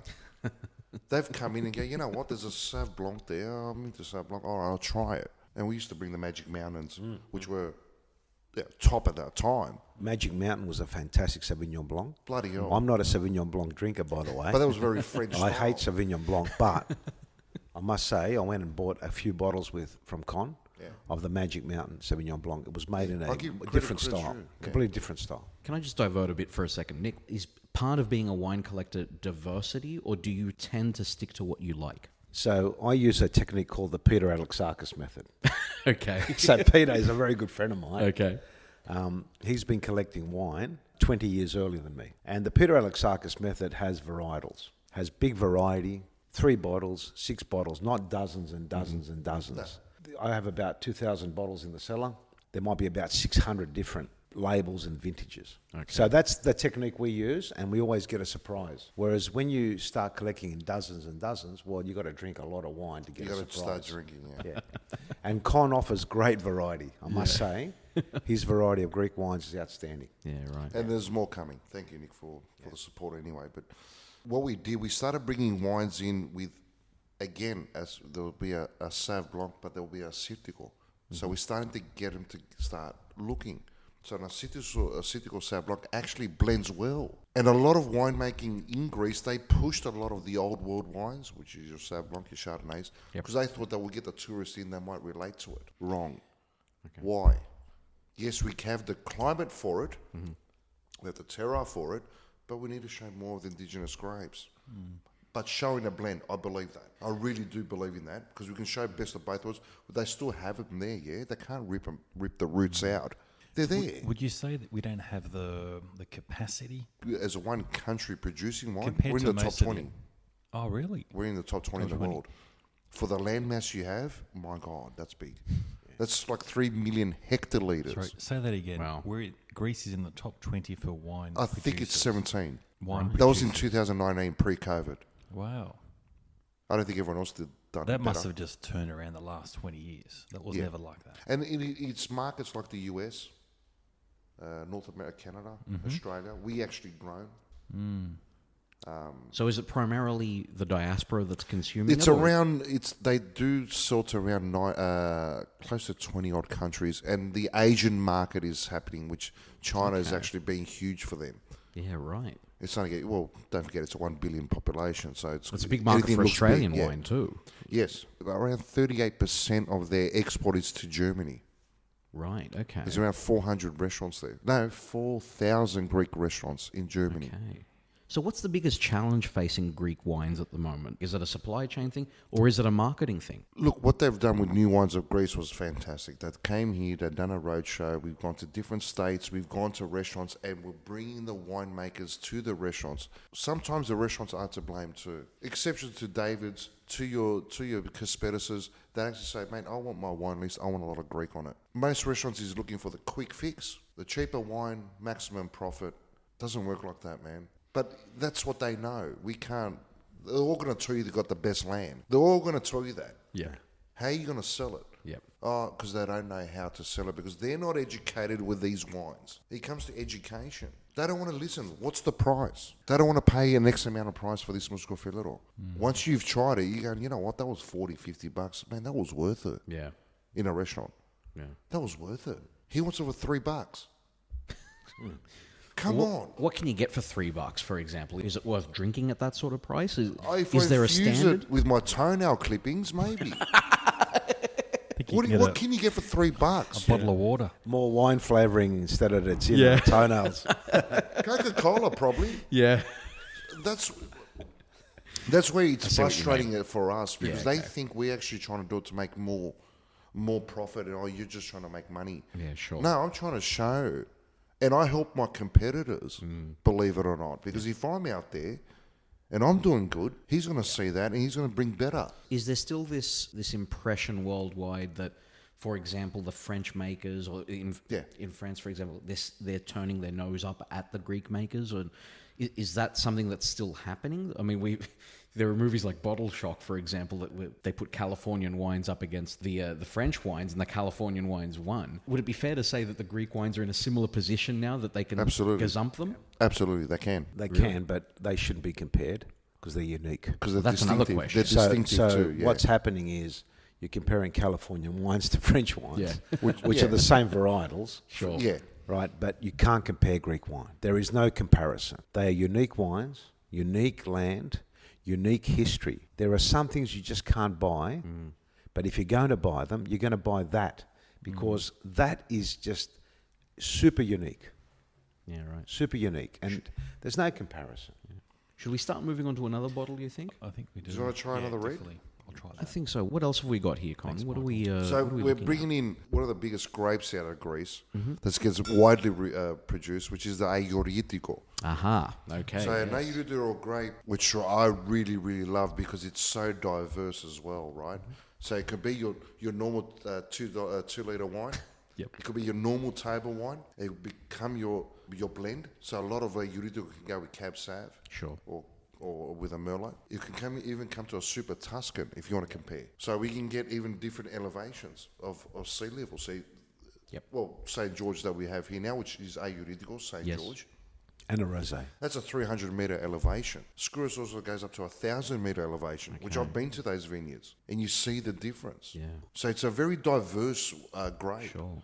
Very diverse, and it works so well. That's why it's so widely planted. And through the Nemau, which is wine country, Yep. like our Hunter Valley. So Nemau is really wine country. It's widely produced, and they're starting to go up north, Okay. up to Abdrama way, which is way up north, and they're planting Eurydico up that way. Okay. Pavlidis is doing that, and he's the only one that's doing Assyrtiko up that way. So again, people are, you know what? We're not going to go to French-style grapes. Yep. Let's start planting Assyrtiko this way. Yep. Or let's plant Moscovito over here. Let's plant Assyrtiko this way. We're using the same grapes. We're using the same grapes, but different regions. Yeah, right. But this is a quintessential Greek wine now, isn't it? This You've is got to have an something- Assyrtiko. In any wine list or any Yeah. household needs to have an Assyrtiko. Yeah. Okay. And don't forget, it's even through the Dionysius days, this was called the blood of Hercules. Okay, this is the one that Here we go. This is the blood of Hercules. That's wanna try David the blood of Tsirekas. Yep. David Tsirekas Perama, the blood of Hercules. So a lot of wine, winemakers in them out, not just Skouras, but other winemakers, you'll see the lion's heads or two lions' heads or Hercules fighting the lion. Yeah. The line of Nemea is one of his labours. Okay. Barbaroutsis. But you'll see Lafchioti does that as well. And it's a lot of ancient artifacts Yeah, like and statues of the lions and Hercules in that area. I've So gotta try that. they've called it the blood of Hercules from back then. Yeah. And it's the same grape. And it's very important in Greece. Fortunately, And I we- think it should be shown a lot So they more. fermented in oak, obviously. That's the only Yeah. difference. So, Well, yeah. this type of wine it is allowed 6 months. Again, we've got to look for the red label. Okay. It is allowed 6 months in French oak. So it's not their forest style that we mentioned earlier, but it's 6 months in French oak. But they do allow 12 months in the bottle, and that's just for the wine to want to make it a little bit more Pinot-like. So you're going to get a lot of berry with this. Okay. I'll just pour your wines. If you guys are missing out, bad luck. I was going to say, it's actually starting to hit me quite badly now. This is a good Well, show. We're doing well. You've had, wait a Having second. a lot of fun. You've had 2 Greek white wines right now. What did you think so far? I'm on the fence. I came into this podcast going to No idea. Santorini. No, I've had it before. That's Right. number one. Nothing's going to push that off. But this Scudder one, We George started, Scudder's one. we started very high. We set the bar very high to begin with. I think we're talking about Santorini a lot. Yeah, but I was being a you should always go typical- light to bold. I was Yeah. being a typical Greek. I thought, no, I'm not swaying. The Santorini one, that's it. No, that's the best. But this George Skouras one that we've just had, Moscow Filero, that's quality. I'll tell you what, before we start the red, I need to- most of the wines are ideal for food. Most of the winemakers know the certain ingredients that are in Greek cuisine, Yeah. which is salt, pepper, oregano, and lemon, and olive oil. Wow. So a lot of their wines are based on that cuisine. Yeah, right. They're not really targeting a sushi Sure. or a pizza or a snag on the barbie, right? They're targeting their diet. That goes with their diet. Yeah. Yeah, that's right. Sorry, Con, I'm just having a big sniff of this. Yeah. Well, Yama. He's a bit of a ruby colour as well, so it's a lot lighter than Nick's one. Yamas, Stini Yamas, boy, this. Yamas with you. The ears definitely heard that. Yeah. Absolutely. Okay. Smelt that. This is one of the most flexible, versatile varietals, Ooh. as Con said. They make rosés out of this. Rosé, yeah. Yeah, a light version of this will go with fish, and That's nice. it's got fine tannins like a Merlot or Sangiovese, but then when you get really serious, they blend it with Cabernet Sauvignon, and they create a Super Tuscan. And that's what a Super Tuscan is a Sangiovese with Cabernet Sauvignon. So that's a Super Tuscan, but you can do the same thing with this wine. Some of the great producers of this wine are definitely Skouras and Paraskevopoulous Estate. Now, his Estate. black label Estate scored 96 points from James Halliday, the 2006 vintage, who's the foremost wine critic in Australia, and Robert Parker scored at about 95. And That's very big for who's the Greek biggest, wines. the biggest critic in America. Right. So this grape has got great opportunity to be a really flexible and go right across the whole spectrum of winemaking. Is this one awards? St. George itself, yes. More into Germany, which is, I think it's the Pro Wine awards there. And they have done some accolades in the local markets in America, but that's their awards. Right. Here we've tried to get some to taste it. Unfortunately, people just don't get back to us, but This is quality. I don't know, Absolutely. boys. and again, this is talking about the grape, this is like at a 300 metre sea level. And you're saying the same grape can get planted at 1,000 metre sea level, and it's completely different. Okay. It's more robust, it's more red. So you're saying is it better at 1,000 metres or 300 metres? Well, his Grand Cuvée was. It's different. It's a different wine. Okay. Does it make it more full-bodied, more medium So to full? it'll be more full body, yes. More full-bodied and more savoury, less fruity. More chocolate, more tobacco. Yeah, sure. You get more Okay. berry. I guess for our listeners, a full body is what, 13.5% alcohol? No, it's to Doesn't do with the usually mean density. alcohol volume. Doesn't usually To mean do with the alcohol volume. density and the viscosity. Yeah. So when you put it in your mouth, It's more fuller. it's fuller. It's got more resistance to your tongue. More juice. Yeah, and so that's the viscosity. As compared to a lighter wine. So A from lighter what I did wine, read, yes. a lighter wine is lighter in alcohol content as well, 12.5% or less. Yes. And a It full generally bodied. is. Yeah. 14 and a half, Yeah. 15. And then the tannins come into it. So with a more full-bodied wine, you get more robust tannins. Tannins are like, just imagine you've got sandpaper attached to your tongue and rubbing on the roof of your mouth. Okay. That's what tannins are. Yeah. So, beautiful. They come into it. Yep. But this is And this is It's like a great wine. a Yeah. perfect example this of is what you will beautiful. find in the mouth. Okay, if you had to compare this to a common grape that we know of, Merlot. this is like a Merlot. Sort of there, but it's not there. You know, Sangiovese, Merlot, it's in that spectrum. Okay, so they're So a like lot of a blend medium to can go full to- body. Yeah, medium to light. Medium to light. Yeah, it's only when you add the Cabernet and create a super Tuscan style, which Scudas does beautifully. Which is Mega Enos. Yeah, But, mega Sinus, yes. Big wine. Look, it can go That's what it means. Pinot, like, again, that's only at a certain, if you go to, you go at 1,000 metres, it's nowhere near a Merlot. We'll go to a big Sangiovese. And even Skouras, his first one was Mega Enos. Again, he was the first guy to blend an Ag Giorgitiko with a Cab Sav. It was his only wine. His only wine. So we go to the trade shows with one wine, and like, who's this bloke? Ποιος είναι αυτός, ρε? Ένα κρασί έχει, τι έχει αυτός, ρε? Mega Sinos, which is mega wine. Yeah. Big wine. Slowly, people started looking. So it's forward thinking, and that's what we need in this game. We need that in the Greek industry, Greek wine industry. Yep. They're very blessed. They still support Greek wines. They'll have their French wines because they're blessed because they're so close. But they're very supportive of Greek wines. But what we would want is a lot of Greeks like Nick, which is an ambassador for us, and just promoting it. And it doesn't have to be our wines. It's got to be, someone else that brings the wines in as well. It's not. We're more promoting Greek wine in general. But the thing is, it's the quality that blows me away. My partner, Chrissy, she's Italian. Yep. She's right into her red Yep. wines. You know, she loves her red wines. Yep. I'm actually, I want her to come and try this. She's into her Shiraz, the Nero d'Avola, the Sicilian one. Yes. Yeah. The Sangiovese as well. I reckon this is right up there. I've tried all those wines with her. This is just right up there. It's And that's such only quality. 6 months barrel. Most winemakers want to go 12 Is it months. really? Yeah. Yep. So does it 12 is it- months. They is can it- go 18 months. They can go 18 months in the bottle.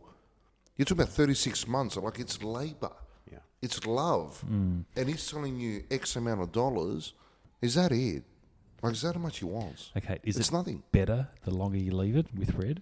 This particular one here is you drink 0 to 8 years. 5 years. 5 to That's 6 it. years. Yeah. Okay, that's so right, yeah. In 1 right- year to in 6 right years. conditions. Yeah. Yeah, So, so- this is for fish, right? Beautiful. Charcoal fish, Yum. right? Light pork, Spatchcocks, spatchcock, quail. Okay. spatchcocks, which are small chickens, right? Yeah, definitely. But roasted on a charcoal barbecue. Ortikia? Yeah, ortikia. Yeah. Again, charcoal ortikia. This is perfect. Okay. So I'd classify this as a medium. Yeah. Medium bodied. Yes, But correct. this is a great introduction of what an Ag Giorgitiko is. This is the perfect example of what this can produce. This one can produce.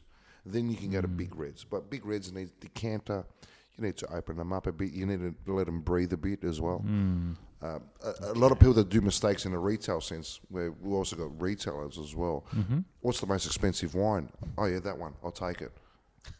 Open it up. Let Just it put it in a breathe. small little glass and scull it down. And Yeah. it was like vinegar. Yeah. So It's a certain process of the way of drinking how the would wine. you let too. it decanter? How long would you let it breathe? Look, What's depending on the normal- wines, Say a full-bodied red. a full body red, like a say like a Mega Inos, the winemaker says 24 hours. Yeah, Really? Yes. The winemaker says 24 hours. Yeah, 24 hours, 4 hours, come back the next day. But that's a winemaker. That's the winemaker. If you're in the let's speed it up. You're in the restaurant, No. 90 minutes, and that's pushing your luck. And that's the guy has to really start. He's got to start giving it a nice swell. You need So you bigger swirl it as well. So I've seen the decanters. Yeah. They're massive looking. because they things. stay. The canter stays there. Okay. Yeah, so you can accelerate it. There's modern techniques. Yes. There's various little aerating machines. You can see them on the internet. You can buy them. They're not expensive, and that'll accelerate it for you. And then I would use one of those machines into a decanter because there's nothing like surface area when the wine sits there flat. So a wide decanter, like just think of an hourglass, but super wide at the bottom. Super wide at the bottom. So that the width down the bottom is the And key. Yes, it you need helps surface the area. Yeah. Yeah. Don't forget, you have a natural thing sleeping. It that's needs what- to waken up. And that's what it is. That's why It's you got to wake up. Well, it's put it been in a locked decanter. away for It's been locked away. 5 to 20 years in a bottle. So It's a natural living thing. Do you think that's why the ancients actually drank out of the Yeah, dishes? I think correct. so. Is that I right? think so. Yeah, so their drinking vessels weren't the glasses we have today. They were wide glasses. Yeah. They More, were more super akin to a wide. dish. Yeah, like a dish. They would have been, More like a dish I'd with say a about handle and 20, 30 centimetres wide. through gold. It was gold, Something brass. like that, yeah. It was brass. Yeah, brass, gold, and terracotta. Yeah. Decorated terracotta with the gargoyles and the demons and and the bottom. Just to remind you, don't drink too much. Yeah. Otherwise, you'll go crazy. It's No, You know what, it's Tom? We've got to bring out our own Ouzo Talk decanters, wines with maybe our scary heads down the Well, bottom. if we did, Oh shit! How Baron, you drank too Drunk much. too quickly. heads for radio at the bottom of a glass. So for the listeners, sustainable wine drinking, drink 1 glass of water with 1 glass of wine. Okay. All right. Okay. We're going to write that. Well, Interchange. On that note, let's we'll have to some write water. that down. Shit. Michael. I can't get up. That's fantastic. Look, even guys in a restaurant, most people want to impress. So let's go for the most expensive wine. Oh, that costs. It must be good. Yeah. It But it's must a way be of good. drinking How it. do you drink it? Yeah, exactly. You don't just grab it, put it in a small glass, Explain. start zipping away. People laugh at you. Yeah. Okay, well, this guy just thought of that, and when no one's saying to do a fake show, you actually just give it a nice little Okay, so my zip next it. question would be, you put in a decanter, great, let it breathe, 90 minutes. What makes it taste better? Does it make it sweeter? It's opening up the drier? grape. It's opening up What does it the do? juice. The juice, the actual juice. Wine is Even though actually it's been juice. fermented for... It's been sleeping. Like I might have in my cellar a 2010. You can't just open up the cork, pour, and thinking it's going to be just drinkable. It needs at least room temperature. Can you put it into your cup and leave it for 90 minutes? Oh, can you? You know, in I Australia... would've If it's Suggest a it. wide glass, you can, A wide glass, yes. but it's more efficient to go into a decanter. Can I say the Santorini we had earlier deserves also a decanter. Exactly. It's got so much white wine body. as well. Yes, the Santorini, not the other wines, but the Santorini can take a decanter. Okay, that's a first. Yep, Okay. yep. So how do you You'd be decide surprised. what type of wine needs to be decanted? So they're the wines that have body and structure, and More and barrel. also Full bodies. Yeah, and if they're bean oaked, and some of the Santorinis are oaked. This Yes. one that we had now, I don't think was. No, he's not. Was that? He's not. No. It's not oaked. No. But some of the other ones are. Is it glass? What's it? What was it in? The No, Santorini he's got one. stainless steel. Stainless that. steel. Yeah, Okay. stainless steel, yeah. But then he does do Yeah. a barrel. He version. does a barrel as well. and So we've had the aged stainless steel version. Now, my view is that whilst the barrel Santorini is alluring, the reason why it's alluring is because the vanilla and the perceived sweetness, I call it, because it's not actually sweet, but it's perceived sweetness through the vanilla and the oak that comes through. You're going to more a wooded Chardonnay and a Chablis, which is the French Chardonnay. And I don't think that's what we should be going for here. We should be going here for something cleaner and more expressive of the Greek wine. Terroir, the vineyard, the history, the heritage, and all of those things. And that's what we should be doing, you know, and with the white wines. But that's coming back to the oak thing. Now, however, for oak and for this particular, the Ag Giorgitiko, it's a great variety that can take a bit of oak, and you can have wooded or unwooded. I think it's the most planted grape out of Greece. Yes, it is. It is the most planted grape of the Ag Giorgitiko. Because it's so, you can use so many ways. It's so diverse. Right. From rosé to medium body to full So body. white, you can even make a white out of it. Yeah, that's the beauty of it. Okay. And so when you're drinking this wine, let's come back to the blood of Hercules. When you drink this wine, you're drinking history, you're drinking heritage, you're drinking dream. That's what you are. Wow. Because Tom, in you the got same that? soil, Feeling it. where these vineyards are growing, Yep. are the same vineyards that were growing in the time of Hercules, in the time of Agamemnon. Right? Mykonos is not far away from there. Okay, I've got a question for you now. So you're saying these vine leaves are just as old as, say, the olive groves? You're over 3,000 years. Yeah. So the culture goes back to 6,000 years, but the soil is still the same soil, and it's growing the same. It's growing vineyards, and it has been growing them for 6,000 years. How long do vineyards last for?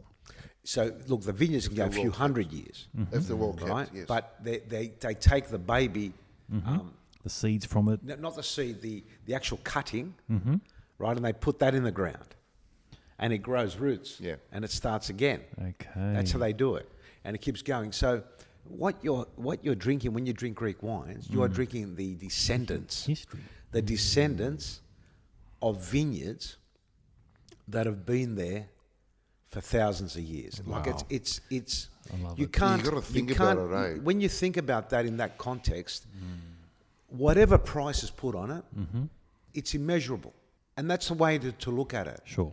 Don't look at the price. Yeah. Don't look at the cost. Just look at the dream. Look at the dream, because this is unique. If this is not France, We're never going to be that. This is Right. the mother of We'll never be that. civilization. France is a different thing. It's an industrial superpower. Correct.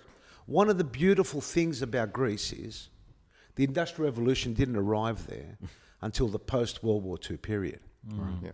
Now, that was good and bad. The good thing was that these grape varietals were still hanging around, and they were working with them and that and so forth, and they were creating wines not for commercial consumption. It was for home. It was for their the home. village, or- Yeah. And they had a vine there and a vineyard there like my grandfather did before, right? And these varietals all over the place. If it was France, they would have killed most of them. And they would have been left with Syrah, Revered, Pinot Noir. Well, they How did many plant- varietals are there in the French wine industry? Think about it. They did There's plant not a in lot. Velvento. They did plant up in Velvento, which Yeah. they call it Sapornakos, which is Yeah. actually a Cab Franc. Cabernet Franc. But how many varietals can France pull out in their wine industry? Not much. There might be 10, 20 maybe. Now, the Greeks are just starting now with 20 varietals now. Already. For mainstream. Mainstream. But they've got another 330 to go. It's crazy. Whereas Yeah, the but most of French them, yeah. have lost theirs. Not only have they lost theirs, they've lost their root systems through phylloxera. They've brought over American root stock to plant. But the Greeks have still got some of their vineyards. Santorini again. Some of these vineyards here are original, and they have the most unique and amazing vineyards in the world. And we, as Australians of Greek heritage, or anybody in the world, Should be blessed. are blessed Yeah, to still have definitely. this history that is still relevant and happening today, and it's evolving. So, Right, it's- so the Greek winemakers have, the volume winemakers of the Yep. just the pre-war and just after the post-war period. The good thing about them is they sent their children, they send their offspring, so to speak, to these modern winemaking capitals, California, Australia, France, Spain, Italy, and they've come back with new ideas, and they're obviously using the modern techniques to apply to these vineyards, and they're making outstanding wines, outstanding wines. So they're not staying stagnant. They are Look, very they were much stagnant for a while. Don't forget, we had 2 world wars. Yep. We were under Ottoman rule, which is banned Which was alcohol. zero wine. Zero Yeah, wine. right. Yeah, so we're always been behind the eight ball. 400 years. You know, 400 years of zero 400 wine. years of not having alcohol because Right? of Butler. Yeah. And then we had world wars and Look, we got the Greek nation formed 200 years ago. we're like A a small new Greek. nation. But we're one of the first nations of Europe as a country. Yeah, but I too. mean, it's like we are a new nation. It's yes, like we've had yes. to reinvigorate ourselves. That's Yes, correct. We are. And we've been growing our country, our mother country, and we've had the Balkan Wars following that. We've had First World War, the Australians, the Anzacs going through Limnos onto Gallipoli, right? The invasion by the Bulgarians in Macedonia. The Australian nurses, 500 Australian nurses in the Macedonian front, 1916. And the Second World War, the Battle of Crete, the Anzacs defending Greece, all of that, and then the political vacuum, the civil war after that. All of those things, The junta. Yeah. the junta later, all of those things disrupted a society. Wow. Disrupted a society that progressing. could progress through and taking on the modern European industrial movement, if you want Juggernauts, to call yeah. it. And eventually, since the mid-70s, when the country stabilised, this is what you're seeing now. You're seeing We're in a resurgence now. Post-war. a resurgence, a renaissance Definitely. in winemaking, especially that's what we're talking about today, winemaking. In And- other products yeah, too. yeah, Even and in many their products. olive oil. Yeah. Yeah. We which, will- which we're doing an episode on Yeah, good. coming Definitely. We will. Stay tuned for that Yeah, one. good. up. Yeah. No, Sorry, that's Con, what while really you're there. set us back as well. Con, I need to get blessed. Can I have some more Hercules? Didn't have human at his A lot of Hercules. battery mode. Now listen, there might be a lion's tooth in there. Be careful. I tell you what, we should start sort of moving on to the other one. How many more have we got Oh, here? we just Con? We got done a top up, so Is that you it? got to wait. Is that It's our not third? talking about something else. Have we got another one, Con? Yes, we do have one more, which is very Okay. important as All well. right, just- Wow. Okay, before we finish off, can skull that one. get on to the next one. Why do we call it Hercules blood? I just think the locals at that time was that was the ancient time. Well, it was one of the labours of Hercules, slaying of the lion and the mare. He did the Cretan bull, he did a lot of things, right? And one of them was slaying the lion and the mare. So just think about lions. The Asian lion, through antiquity, was found in Greece, was there. Okay. They did exist. Now, They did exist. absolutely. The Asian lion is almost extinct now. I think it probably is extinct. I thought there was had an lions in Asia. I thought it was No, just there was an tigers. Asian lion. Probably, obviously, it must have crossed over from Africa and then through Asia Minor and into Greece. That's one of the 12 labours of Hercules, the slaying of the lion of the mare. Okay. And he would have shed a lot of blood. So Fantastic. there would have been a lot of claws into him, and his blood was super red, being Okay. being the man god, being the son of Zeus. Hence the And blood. why wouldn't his blood? Why wouldn't his blood fall on the soil of Nemea? Okay. And sorry, where was this grape grown? In Nemea. In Nemea, which Nemea is where? is a not a state. Between Argos and Corinth, Yeah.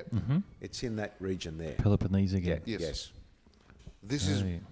basically more the high volume, as in grape rose. It's more it's more fertile land. That's what it is. It's more fertile land. Okay. It's not that it's we're just showing Peloponnese. Yeah, It's just and Yeah. a lot of differential elevation from 1,000 Yes. metres Yeah. down to 300 metres. oh, it's beautiful, Yeah. Nick. You Yeah. got to And go. I went. Oh my Fantastic. god. I went. I went there. Seeing I went there to Yea Estate, Yep. a trip just like Tom, Yep. Yeah. unannounced, but they showed us through it. They're very giving of their time there, and again. Well, it's you know, Philodimo. absolutely middle of winter. These guys are, when I was there at Skuras again, that's where we were at the time. These guys are, doing their bottling and all that sort of thing. We've just walked in completely unannounced. The car park's empty, and we've gone in and said, "Can we try some wine?" And they're like, yeah, absolutely. Come on in. You know what? It's a pleasure for me to when I do go. I've been to Gentilini in Kefalonia, which is fantastic. He's a Melbourneian. Yep. So there's an Aussie making Greek wine, right? Yeah, There you born in go. Australia, went back to Kefalonia, making outstanding Robola Gentilini white wine Fantastic. in Yeah, Kefalonia. man. Fantastic. And we can get along with him. And I can Yeah. do business because he speaks Aussie. He goes, I'm not like the rest of them. I can do business with you. Is it easy to do business with them over there now? you know what, Is the I, language barrier the biggest And it's a challenge? time difference as well. Yeah, right, okay. That's the biggest I think before we started the show, I was telling you I'm expecting a phone call from Andriotakis winery because I need some Which is an paperwork. excellent winery in Chania. Yeah. Yep.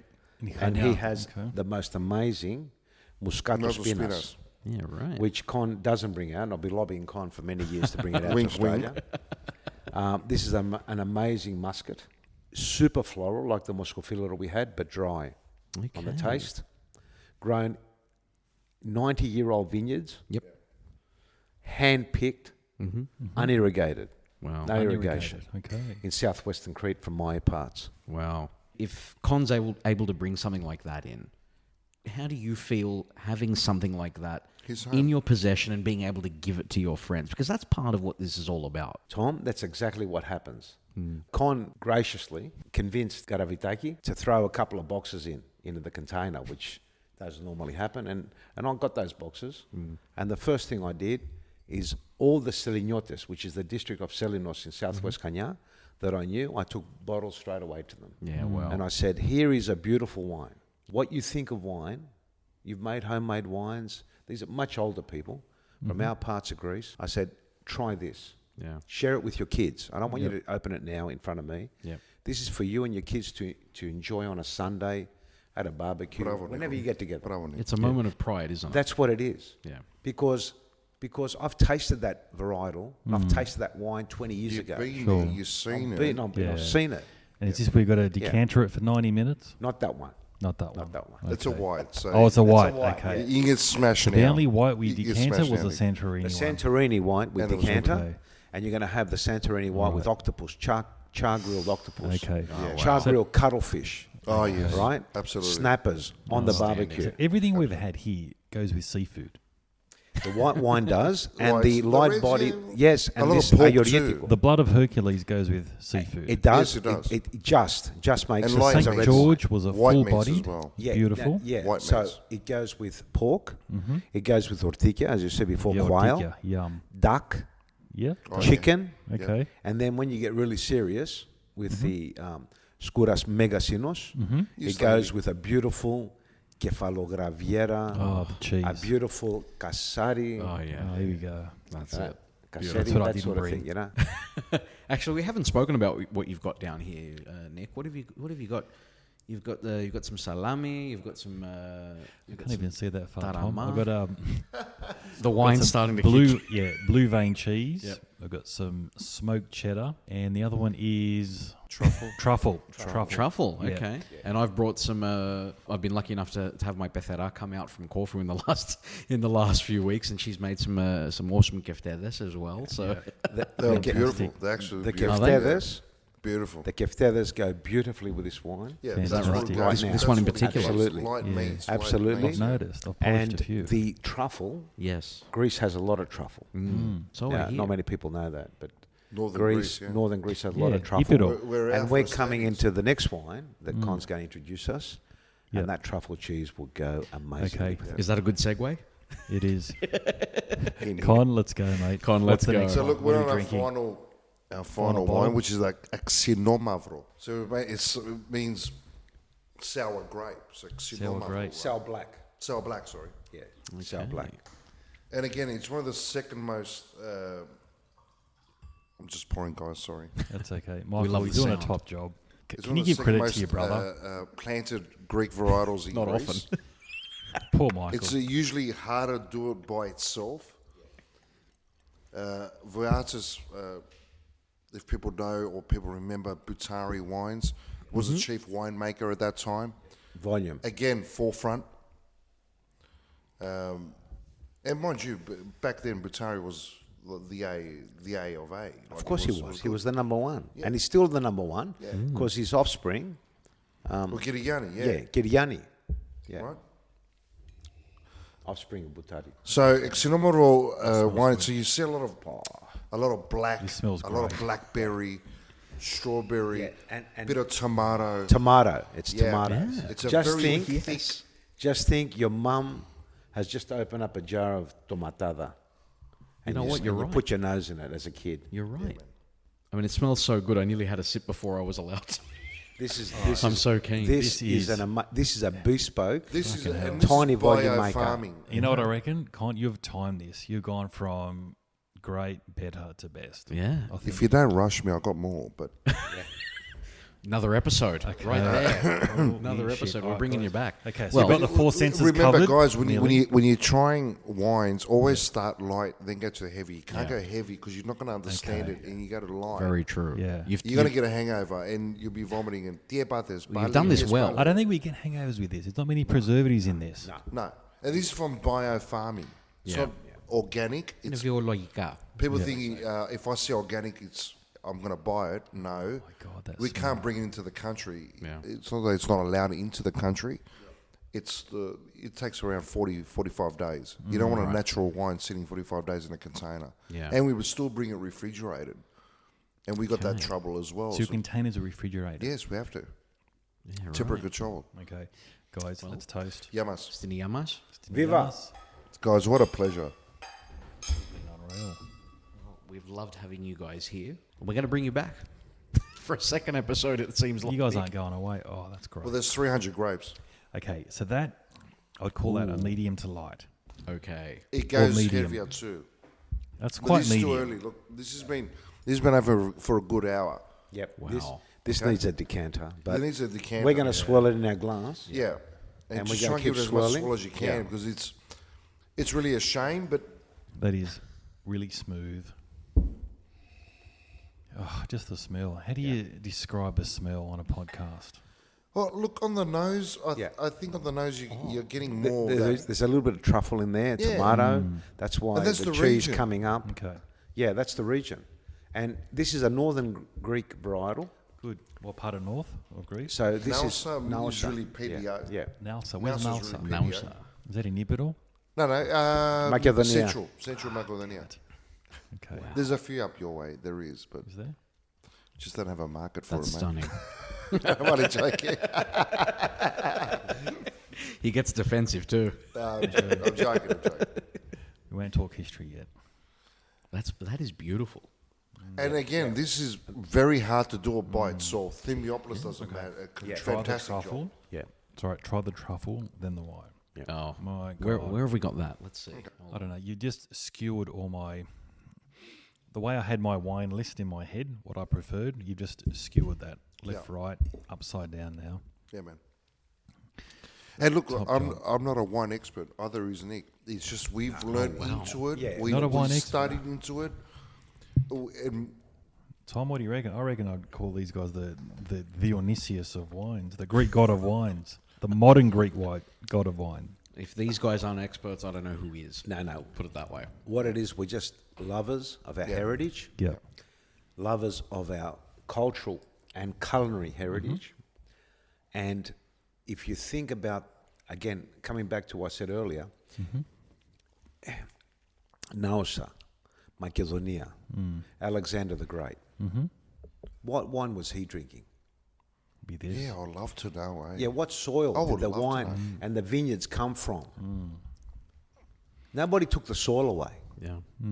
Nobody took the sun away. Apollo had the sun and pulled it across the sky, and it's still pulling across the same sky. The soil hasn't moved. It's still there. Good point. So, παιδιά, this is liquid history. Absolutely. Drinking. That's what it is. I mean, we were drinking history with Ouzo a few weeks ago, Nick. And look, even, So- that's, sorry, even Tom. that's a beautiful Genuinely story. is. Yeah, Even that yeah. is a beautiful That's story. a great story too. But this has roots further back to that. It's Goes we've right got it- back. I think, how about we go one level more and do the amphora version of wine from that region, which you introduced to us, Nick. Okay, so That'd be the pinnacle. and they will. And they will. I don't know in northern Greece, but I know in Crete, as I said before, Nikos Douloufakis, coming off his grandfather's heritage, he's a third generation winemaker. He's doing the Amphora Vidiano and also Amphora Liatiko. Liatiko is another Cretan grape variety. And in Thessaly, they're doing the Amphora Limnona. Okay, so it's coming through the ranks. It's coming through the ranks because, remember,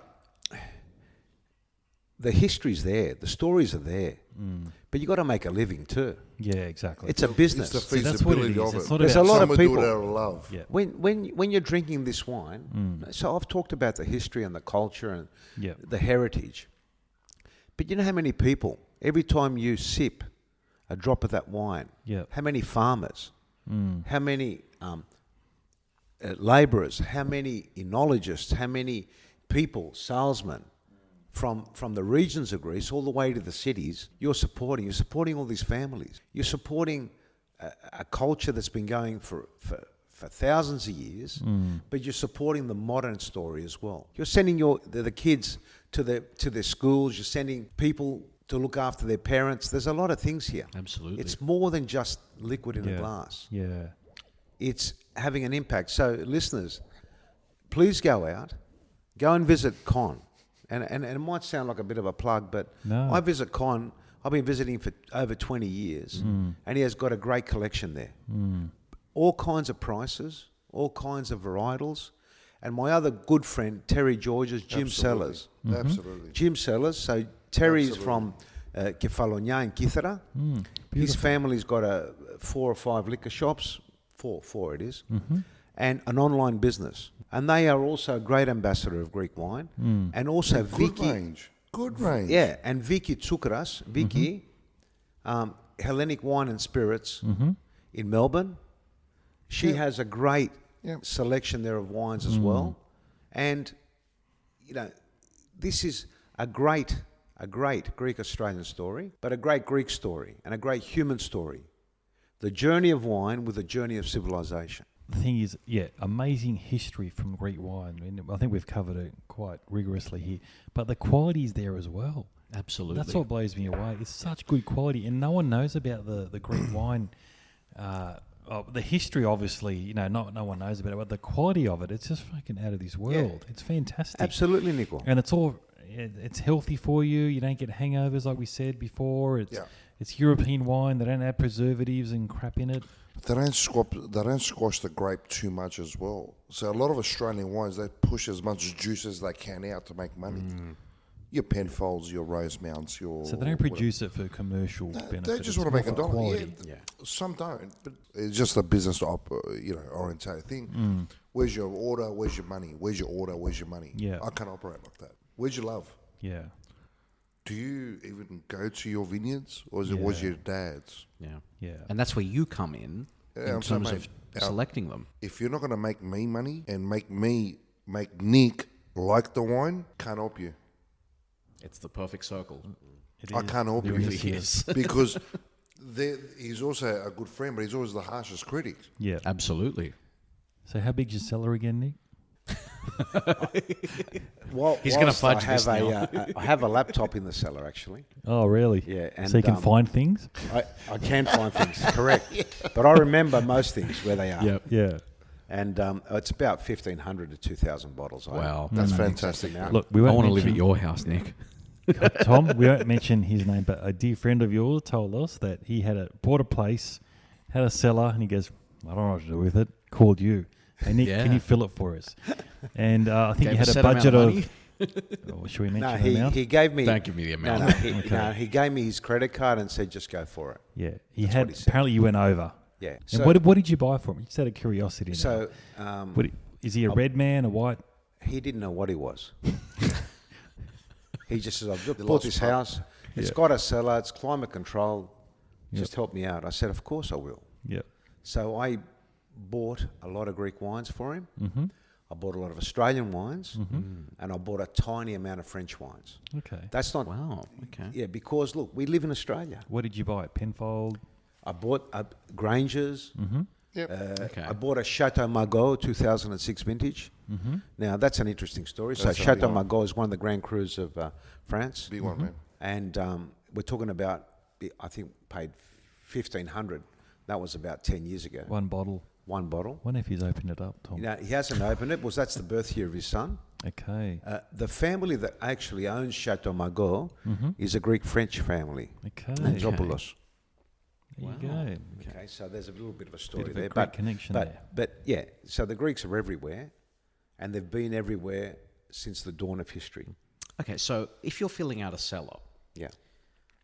ideally, how deep do you need to go in terms of stocking it? Obviously, I mean, it's probably a question about Okay. how long's a piece of string, but ideally, if you want to have a bit of variety and whatnot, what do you need in order to make a look, good the cellar? first thing I did is, for my children, I picked their birth years. That was the start. That's how it started. Yeah. Okay. Yeah, Because nice. I knew these wines could was nice, age. They were Grangers, they were Penfolds. Yep. I knew, okay, well, there's a 50-year lifespan here. Yep. Are they So all that- there hyped up to be? Absolutely. Yeah. They are. Okay. But can I just... These wines aren't made in one go Yep. like the wines we've tasted today. These wines are made through a trial and error process, the Grangers. Sure. They pick the best fruit from multiple regions, predominantly Barossa Valley, Roe, Coonawarra. These are places in South Australia, and they blend them. Okay. And then they discard year after year or monthly intervals, whatever. I don't know the exact process. And they discard, which is really still amazing wine. Right. And they're left with Grange. And that is an outstanding wine. It's Australia's best wine. Right.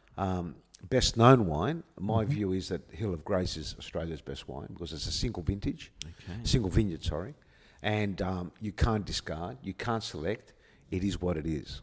What type of grape is it? Shiraz, they're all Shiraz. They're all Shiraz. I think the Hill of Grace is about 1860s. Is the Wow. vineyard. So Australia has the oldest original vineyards in the world. Really? Yes. So the same type of... So the root, Yeah. the root and the plant are the same. They haven't been cut Unbelievable. and transplanted. Wow. That's another podcast. I'm not going to go into that. Yeah. That is unbelievable. Yeah, it It is. is. It is. There's That's no doubt awesome. about it. Yours. Australia has the oldest And it's in South Australia. all over Australia. Okay. So that's another podcast for another day, if that permits. Anyway. Yeah. But so that's how I started with vintages of kids, anniversary, when I got married, and so Yep. forth. So these things, they're the ceremonial. So you start there if you want to start. You don't have to go to Grange, but there are plenty of wines in Greece in different years. A lot of young people are listening to us today. Some of them are expecting children maybe next year or the year after, or you know, they've already got children. Con has got some great, like some Skouras there from 2014, 2015, 16, that'll run 20 to 30 years. Right. So from the Peloponnese and from Macedonia. Yeah. So and you, if you want to go beyond that, there's plenty around, you know. So yeah, there's other wines in Australia, right? Greek wines. So you can go there now, but also we're proud Australians too. This is where we live. This is where our future is. This is where we're going to die. This is where we're staying. I've buried my mother here in Australia. Yeah. My father-in-law. Yeah. I'll probably die here too. Yeah. And our kids will be here. Yep. So Australian wines are great. And this country is very blessed. There's a lot of wine. There's a lot of wine. Absolutely. And a lot of good wine Great at good climate. prices. Yeah. So absolutely. So you can start there. So start with those years. And then start moving into, and then you go to different wine events and you taste things and things you like, and then you might subscribe to a few critics like Robert Parker America, James Halliday, Start getting Australia. a whiff of what's going on. Yeah, and then you start reading books, going out to vineyards. But it does get personal as well. It's course it it's does. everyone's palate of Of course how it does. It's Absolutely. personal taste. exactly. It's Someone said absolutely this is a gotta great understand wine, you that. might not Yes. think that. Yeah. But Yes. It's personal Because taste. remember, we talked about the senses before, right? So when you approach a bottle, there's a label. So your eyes straight away, right? The shape of the bottle, what's written on the label, your eyes go like, they go ballistic, and they go looking and they haunt all over the bottle, the shape of the bottle, what's written on it, and so forth. Can I ask you a question on that? What about the butt of the bottle? Does that make a difference? No. Especially for a red? No. You sure? No. Which part? The butt of the bottle. Yeah, there's a... so if your thumb goes more... No, that's... It's more for pouring. That's to do with the sediment in the bottle trying to be trapped on that lower space. Okay. When the bottle's upright or whether it's at an angle. But when you store bottles, you want to store them horizontally. Correct. You want to keep them out of light and you want to keep them out of temperature differentials. In other words, you want to keep them in a place where the change in temperature is very slow rather than quick. So don't store them in your lounge room. Don't store them near your fridge where the temperature is 38 degrees in summer and 12 degrees in winter. Okay, so you want to store them out of light and where the temperature changes slowly. Okay. And now, my first wines weren't in a wine cellar. I had them under the bed and I had a blanket over them. Okay. That was the best I could do at that time. That was over 20 years ago. Wow. Yeah. Okay. And they're still drinking beautifully. I've tasted them. Okay. And they're fantastic. For someone like myself who lives in an apartment, for example, Yes. and have a son who was born in 2018, That's a top year. Is that right? Absolutely. Depending on which country you bought off or where you're... I'm thinking about Barossa Valley, thinking about Australia. Yeah. Okay, so if I wanted to buy to open up my son's 21st, Yeah. number one, what would you recommend? So nickel's worth of free advice for us here on Ouzo Talk. But also, what's the best way to look after that? Okay, so obviously, if you have a cellar, it's the best way. Now, you can get a mini cellar, which is a fridge, like a wine fridge, and they hold 20 bottles, 50 bottles, 100 bottles roughly. So that's another way. The other way is to put them under your house in some sort of polystyrene or something that there's no light and there's no temperature changes that are massive, really abrupt. Yep. That's what my dad coming used to back do. to that. Yeah. Okay, so under light, so maybe a Shiraz 2018. Yeah, so 2018. Definitely, it's got to be red. I read South Australian Shiraz, Barossa Valley. Okay. Yeah. Okay. And spend I'd say at least $40. Okay. Very Which good. is cheap. To get that quality of wine in Europe, you got to spend €100. You kidding? In America, Right. it's $100. So it's that Okay. good, Yeah. Australian wine. Yeah. Yeah. What about 2004, 2005? Okay, so you got to go to the second-hand auction circuit. Okay. Okay. Out of our league. Okay, so Really? Clare Valley, Okay. near Peter Barry, who had the Assyrtiko before, is Windowry. Very hard to get. Okay. Yeah. So I've missed the boat. My kids are old. That's okay. I'll look after you. Don't worry. I'll source it for you. I'm still in the ball You game. guys just send me details of what you need, and I'll get it for you. Don't worry. Wow. Well, I'll tell you what, my son's Nuno is sitting right here. So, Michael, it's all on you, mate. Start listening. Put your money on the table, Hey, and when the Andriotakis is going to $1,000 help. when the Nuno is paying for it, Absolutely. no problem. It's even easier. We're going to Grange level. South Australia Grange. No. For the Nuno, minimum 100 Australian dollars. Beautiful. Okay, I'm okay with that. Are you okay with that, Mick? Start working, we're done. Michael. That's a pretty good point to wrap up the episode, don't you think, Nick? It is. Look, that's a wealth of knowledge, boys. Honestly, you guys are the modern day Dionysius, the Greek gods of wine. It's been fantastic, guys. Look, we love you guys having you. Look, I don't think this is the end of this, Tom. There's a lot we could keep on going and ask more questions on this, but it's been a fantastic show, boys. And look, we're really appreciative of you guys turning up today. And Con, the wine, and Nick, the wine you guys brought is freaking amazing. You've changed my perception of Greek wines and my palate and what I like now, and I'm actually convinced the type of wines that I'm actually very interested in. They're memorable wines. All of these are special in some unique way. Yeah. And that's what we really appreciate you guys bringing them in. From the amphora wine that we tried at the beginning to all these fantastic Greek wines that you've brought in, Con. These are brilliant wines. So, Con, maybe to wrap it all up, where can we find Miloways? Tell us a little bit about where people can buy these wines. Yeah, Miloways is situated in Elwood in New South Wales. We also got an online store which we launched, which is greekshop.com.au, which is fantastic for a lot of people that are interstate or they're too far out of Sydney and they really want to try these wines, or they had these wines, or they want something that's close to Greece. Yep. And you know what? And Jim Sellers, Terry's doing a fantastic job there. Mr. Liquor, he's got a few stores there. We're not really for Dan Murphy's, so please do not try and look for Dan Murphy's because these wines are unique. Yep. They are. And Nick, They're I've got my niche. order already, so make sure you put them away. Before we produce this podcast, I want you to put at least half a dozen of bottles away. No, That's what it is, mate. yeah. No, Again, fantastic. we're not here for the mass production. Yeah. So it's, Look, thank you so much, Con. The wine has been quality. Okay? Thank you. We can't, and the history, Nick, you've brought in an amazing history of each bottle of wine. And again, I can't emphasize enough.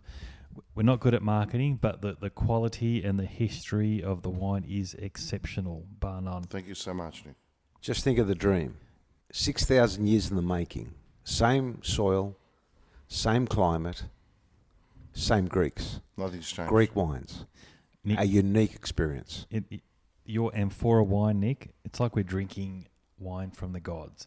Alexander the Great would have drank wine similar to this. Exactly. It's the same earth, it's Exactly. the same sun, it's the same way we produce wine. Look, I'm blown away, Tom, with this episode. It could have inspired the greatest philosophers to think the way that they did. All great ideas come after drinking. at the end of the day, Modern So- civilization could have been from these wines. Absolutely, absolutely. We've had a taste of that today, and we've had a taste for the uniqueness that all of these Greek wines provide to us. And again, we're so grateful for you guys being here. Thank you so much for Thank being you so with much, us. guys. Nick, thank you so much for being with us again. That's Ouzo Talk episode 5. We need to thank Mooch and me for jumping on board, BEH Legal, and of course Miloways, who we've been lucky enough to have here with us today through Con Ipermachou and his family. Guys, thank you so much. Thank you, guys. Thank Thank you for having Great. us. Great. Thank you, boys. Great to have you guys. And any listeners, we'll try and dot point what we've discussed. And if you've got any questions around what we've said, please send it in. Send us an email. Please reach out if you got any questions. Definitely. Yeah, look, we've got experts in the house and they're easily reachable for us. So any questions via internet, via WhatsApp, via Twitter. Our social media handles are at Ouzo Talk on both platforms. So Facebook, Twitter, and now on Instagram as well. Okay, boys. Well, that's a wrap. Thank you. Let's Time sit for back. Ouzo. Let's enjoy more of this wine. Time for a few more glasses. Cheers, boys. Take care. Cheers. Cheers, guys. Yamas.